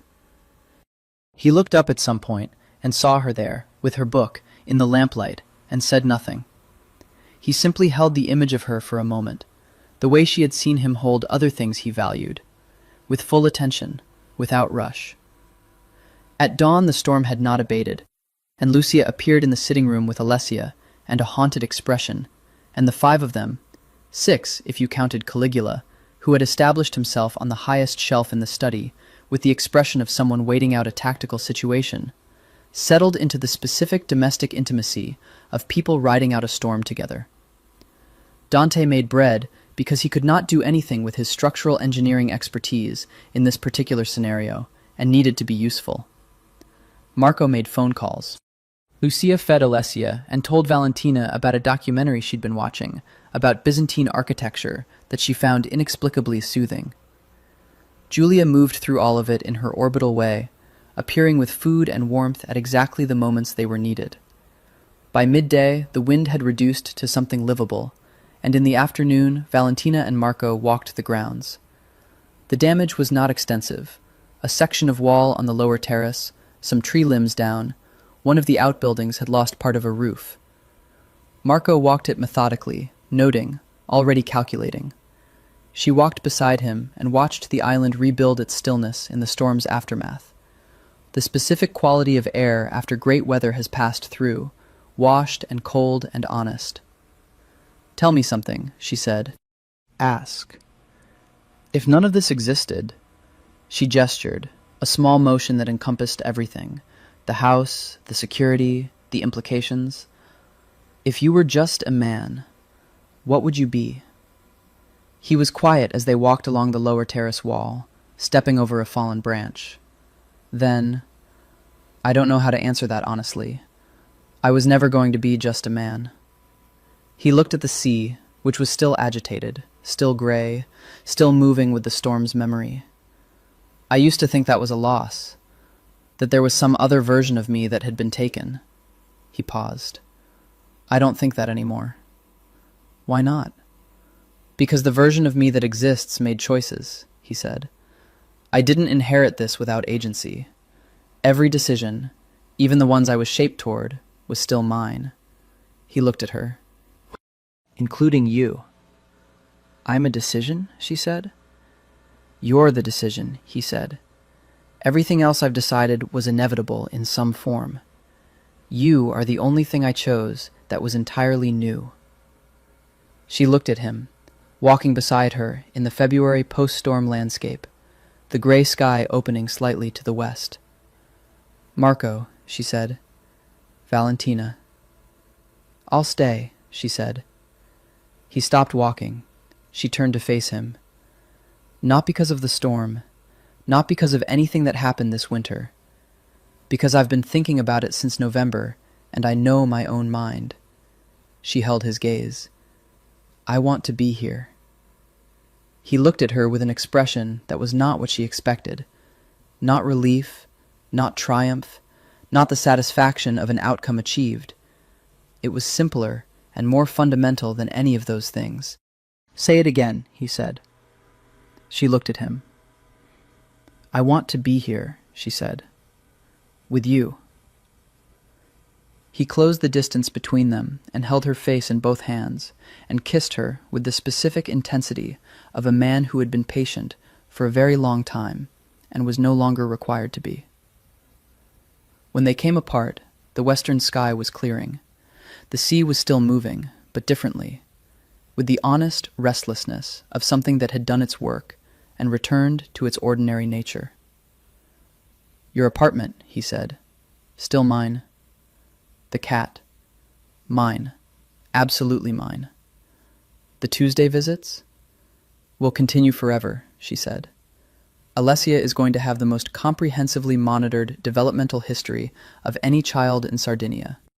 He looked at her with the expression she now had a word for, finally, the one she'd been searching for since the first night. Adoration. Contained, specific, absolute. "Yes," he said. "She will." Spring came to the island the way it always did, not gently, not gradually, but with the specific Sardinian suddenness of things that had been waiting and then simply arrived. The maquis turned green overnight. The almond trees blossomed. The sea changed color from winter pewter to the beginning of its summer blue. Valentina's life had changed shape, not visibly to most people who knew her. She had the same apartment, the same patience, the same working practice. Sarah, who knew her best, noticed but said nothing for 3 weeks before finally, over wine on a Tuesday evening in Cagliari, saying, "You're different." "How?" Valentina said. "Quieter," Sarah considered. "Not sad quieter, more," she searched, "inhabited, like someone who has put down something heavy they were carrying without knowing it." Valentina thought about this. "I suppose I am," she said. "Is it him?" "Partly." She turned her glass. "Partly me. I think I'd been holding myself in reserve for a long time, waiting for the right conditions." "For what?" "For anything." She looked at the window, at the March night beyond it. "For something to be worth the risk." Sarah was quiet for a moment. "And is it?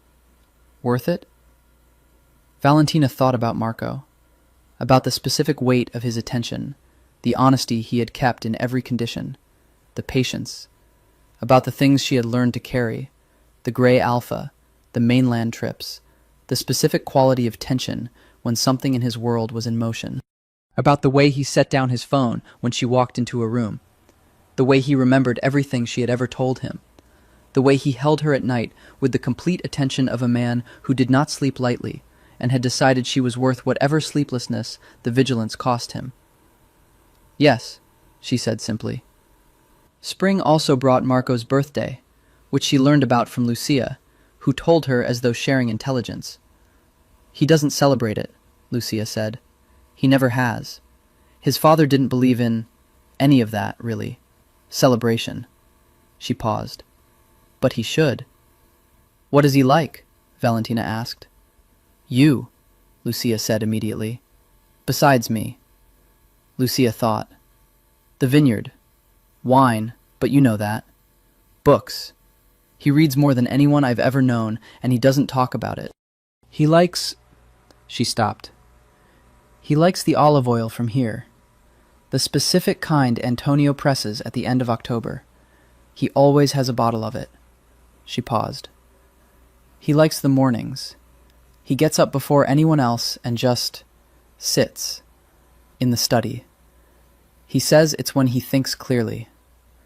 Valentina thought about this.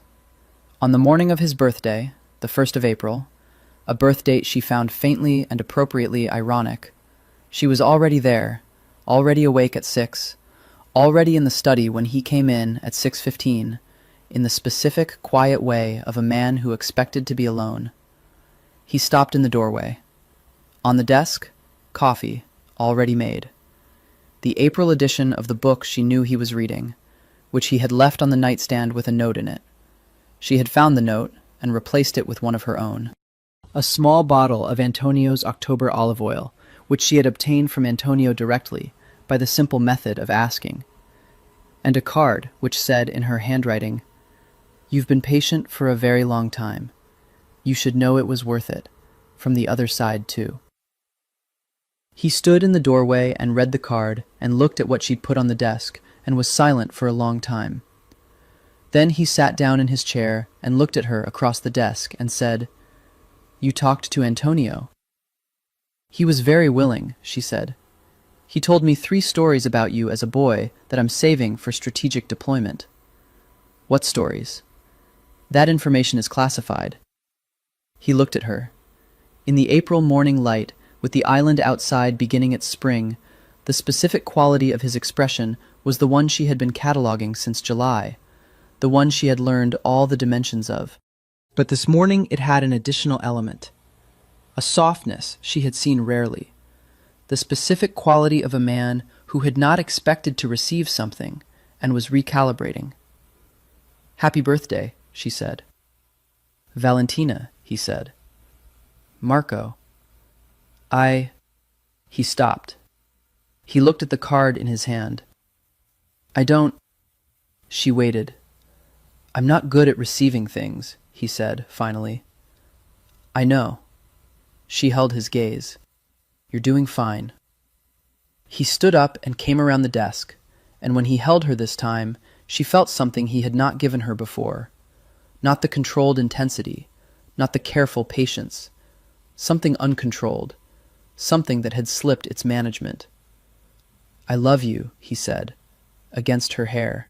Quietly, with the specific quality of something said for the first time, the specific gravity of a word that a person had been carrying for a long time and had finally found the exact right moment for.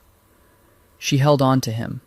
She felt the reality of it, all of it, the stone house and the gray Alpha and the birth in July and all the Tuesday drives and the conversations and the specific shape of this life she had chosen. "I know," she said. "I've known for a while." He pulled back to look at her. "And?" he said. "And I love you," she said. "I've been waiting for you to go first." He looked at her for a moment, the dark, complete, absolute gaze, and then something shifted in his expression that was new, that was the final layer of something very old and carefully held, releasing. He kissed her in the April morning with the specific feeling of a thing that had been waiting to be exactly this, and finally was. The summer came again, and the island was loud with it. A year had passed since the night of the rain. Valentina stood on the terrace of the North House in the early morning of a July day that was going to be very hot, with coffee in both hands and the sea below going from gray to blue in the specific way it did at this hour, and thought about the year. She was thinking about trust. Not because anything had happened to threaten it, but because she was a person who thought carefully about the things she relied on, the way she thought carefully about the conditions of a birth, the factors, the variables, what could be counted on, and what required vigilance. She had trusted Marco with her presence, with her knowledge of him, with the soft places in herself she had kept in reserve. And he had held these things with the same quality he held everything, completely, without performance, without casualness. But there was something she had not yet offered. She had been thinking about it since February, since the storm, since the morning in April when he'd said the words that changed the arrangement of things between them. She had been thinking about the specific piece of herself she most protected, not from fear of Marco, but from the long habit of a woman who had built a life on self-sufficiency, and who was still, beneath the love, cautious about the terms of her own need. She needed to tell him about Florence. Not the training. He knew the training. He knew the professional history. He knew Florence as the city where she had learned her work, which was true, but not complete. Florence was also the city where she had been 24 and in love with a man who had been brilliant and cruel in the specific way of someone who understood how to read people well enough to find the exact place where pressure caused the most damage. She had spent 2 years rebuilding something she hadn't fully understood she'd broken, and she had never talked about it to anyone except Sarah, and she had built her self-sufficiency on top of it, like a foundation that was mostly sound, but had one place where the load-bearing was uneven. She heard him behind her, his footfall on the terrace. He came to stand beside her, and he brought his own coffee, and he stood looking at the sea in the morning, the way they both did, in the specific, comfortable silence of two people who had learned each other's preferred quality of mourning. "I want to tell you something," she said. He looked at her. No urgency, no alarm, simply attention. She told him about Florence, about the man. His name was Eduardo, and he had been 32 to her 24, and he had known exactly how to make her feel found, and then known exactly how to use that. She told it cleanly, without drama, with the clinical precision she brought to difficult things, and she watched Marco's face as she did. His expression did not change in the ways she had feared it might. It did not tighten with judgment, did not perform sympathy, did not offer the specific, clumsy comfort of someone trying to fill space. It did what Marco's face did when he was receiving something important. It went very still, very present, giving the thing she was saying the full weight of his attention. When she was done, they were quiet for a moment. "He's not in your life now," he said, not a question. "No, I left. He didn't make it easy. I left anyway." "Good," he said simply. "I wanted you to know because—" She paused. "Because I've been protecting a part of myself from you that wasn't protection from you specifically. It was a reflex." She held his gaze. "I don't want reflexes between us." He was quiet for a moment. "Thank you," he said. "For what?" "For trusting me with it." He set down his coffee. "I want to tell you something in return." She waited. "I've been afraid," he said. The word sat strangely on him. She could see it, the slight effort of saying something that a man of his particular formation did not easily say.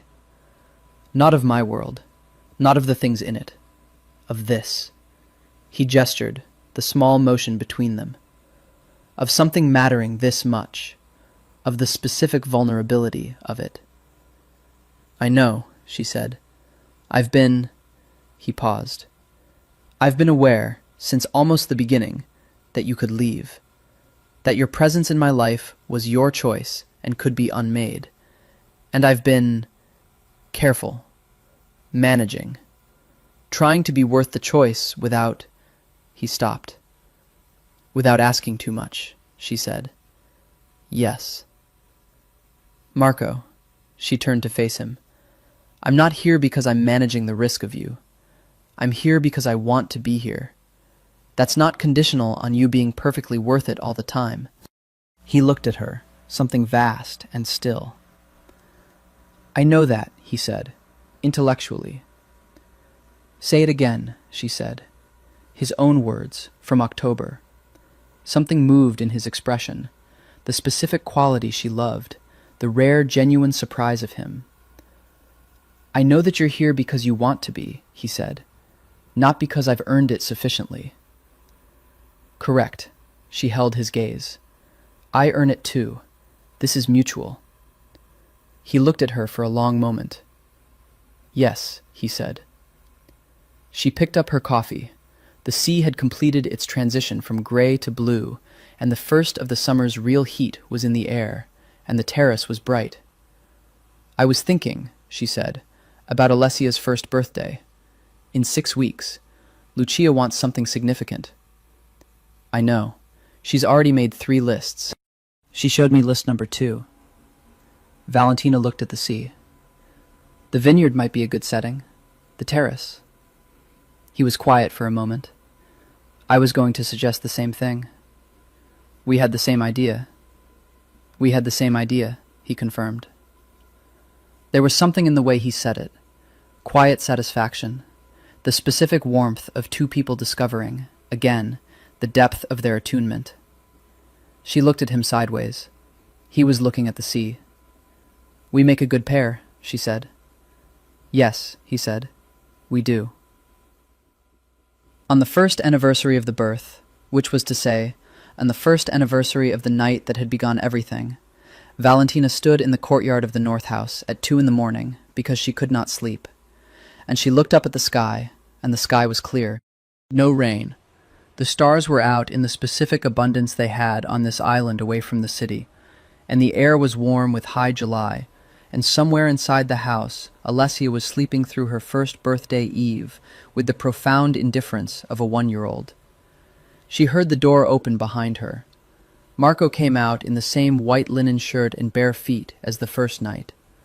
She had told him once that she remembered that detail specifically, the bare feet, the rolled sleeves, and he had looked at her with the expression she now knew was his version of being moved, and said nothing. She had not told him she thought about it still. He stood beside her and looked at the stars. "You're thinking about last year," he said. "Yes. So am I." She turned to look at him in the starlight. The year had not changed him in any way she could name, and yet she knew him so differently, knew the weight of him, the specific heat of his body beside hers at night, the quality of his voice in the mornings, the way he worried about Lucia and Alessia without ever performing the worry, the way he moved through his world with the authority of a man who had made his peace with what he was and was trying to make it something worth being. "I want to ask you something," he said. She waited. "I've been—" He paused. He turned from the stars to look at her, and in the darkness, his expression was the one she had catalogued since July last year, the one she had found words for in April, the one that was simply him looking at her and making no attempt to be anything other than what he was. From his pocket he took something small. She looked at it, a ring. Old, she thought. Not old as in antique, old as in actually worn, actually carried through years. The stone was dark red, a garnet, set in gold that had the warm texture of age. "This was my grandmother's," he said. "Alessia's namesake. My mother gave it to me in December." He paused. "She said she'd been keeping it for someone who deserved it." Valentina looked at the ring and then at him. "Marco," she said. "I'm not asking you to change anything," he said. "Not your apartment, not your work, not any term of your life you've built.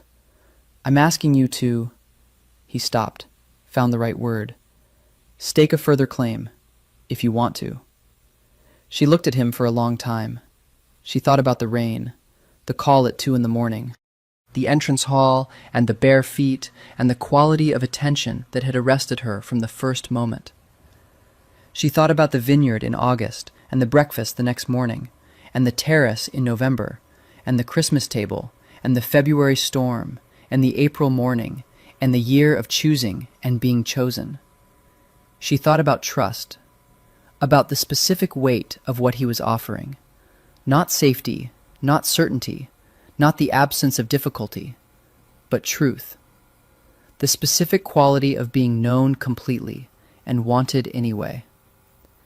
"Yes," she said.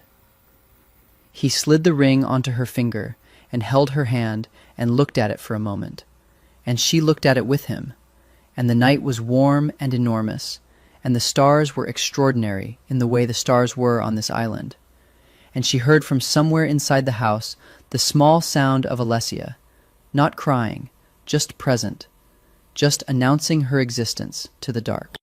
"She knows," Valentina said. "She's perceptive," Marco said. "Her mother is too. Her father is also not unaware." "No," he said, "he is not." He held her hand, and she leaned against him, and the island was dark and quiet around them, and everything that had happened in a year, all of it, the rain and the fear and the birth and the long, slow accumulation of knowing each other, sat between them in the July night with the specific weight of things that were real and chosen and intended to last. "Last year," she said, "I almost didn't answer the phone." "But you did," he said. "I did." "Why?" She thought about it. "Because Lucia needed me," she said. "And because something in the way you spoke told me—" "What?" She turned to look at him. "That you were a man who did not call lightly." He looked at her in the dark. "No," he said, "I don't." She lifted her face and kissed him, and he held her with the completeness she had come to know and rely on. And overhead, the Sardinian stars continued their long, indifferent turning, and on the island where she had been born, and from which she had left, and to which she had returned, The year closed its circle. The 2nd July. The light on the island was the specific light of high summer, generous, horizontal in the evenings, capable of making ordinary things look like paintings. The vineyard was heavy with the beginning of ripeness. The North Coast house had the particular quality it got in July, when the days were long and the sea was blue, and the summer made its case for being the best thing there was. Valentina had been doing a birth when he called. This was a thing about her life that had not changed and would not change. Births did not wait for personal circumstances, for anniversaries, for the particular logistics of a life that had grown complicated and full. Births arrived on their own schedule, with the absolute authority of the inevitable, and when they did, she was there. This one was in Oristano, a first-time mother who had been her patient for 7 months, a young woman named Federica, who had done everything right and worried about everything possible, and who was, at 3 p.m. on a July Tuesday, finally meeting her son. Valentina worked with the calm and presence that 9 years of practice had built into her body, and the boy arrived with the specific, indignant clarity of someone who had been waiting and did not appreciate the delay. She called Marco from the car afterward, the way she always did after births that required full concentration. "Good?" he said. "Perfect," she said. 7 pounds, 4 ounces. His name is Matteo. Every year you tell me these details. And every year you remember them. Yes, he said. I do. She drove north through the afternoon island, through the interior roads that she knew now by their specific curves and gradients and the quality of light they held at different hours, and she thought about Federica's expression when they placed Matteo in her arms. The specific involuntary expansion that Valentina had never found the right word for, the one that happened at every birth, in every circumstance, without exception. The moment when a person became a different person than they had been a minute before. She thought about being made different by things, about the specific architecture of change. The North House was full when she arrived. Lucia and Dante and Alessia, who was 14 months old and had recently discovered walking with the focused determination of someone who had been planning this for some time and had no patience for obstacles. Marco's mother, who had come for a week, and who had spent most of it in robust argument with Julia about the correct preparation of certain regional dishes, both of them clearly enjoying it enormously. Enzo, who was in the courtyard doing whatever Enzo did, and who had told Valentina twice that Caligula was the finest cat he had ever encountered, which she appreciated on the cat's behalf. Caligula himself was on the kitchen table, which was against every rule anyone had ever attempted to establish, and which he ignored with the serene certainty of an animal who had assessed the political landscape and determined that the rules did not apply to him. She came through the door, and the specific noise and warmth of the house received her. Alessia reached for her immediately, making the specific sound she made for the people she had decided were hers. "There she is," Valentina said, picking her up, holding the small, serious, heavy weight of her. Marco's mother looked up from the kitchen table. "You were at a birth," she said, not a question. "Oristano, first-time mother, boy. Good? Perfect." She held Alessia, who was already losing interest and reaching for the window. "Where is he?" "Study," Julia's mother said, with the tone of someone reporting on a natural phenomenon. He was in the study, at the desk, reading. The actual reading. The specific quality of his attention when something had it fully. And he looked up when she came in, and the expression that moved across his face was the one she still thought about cataloging, but no longer needed to. She knew what it was. She had always known. She had simply needed the year to have the language for it. "How was she?" he said.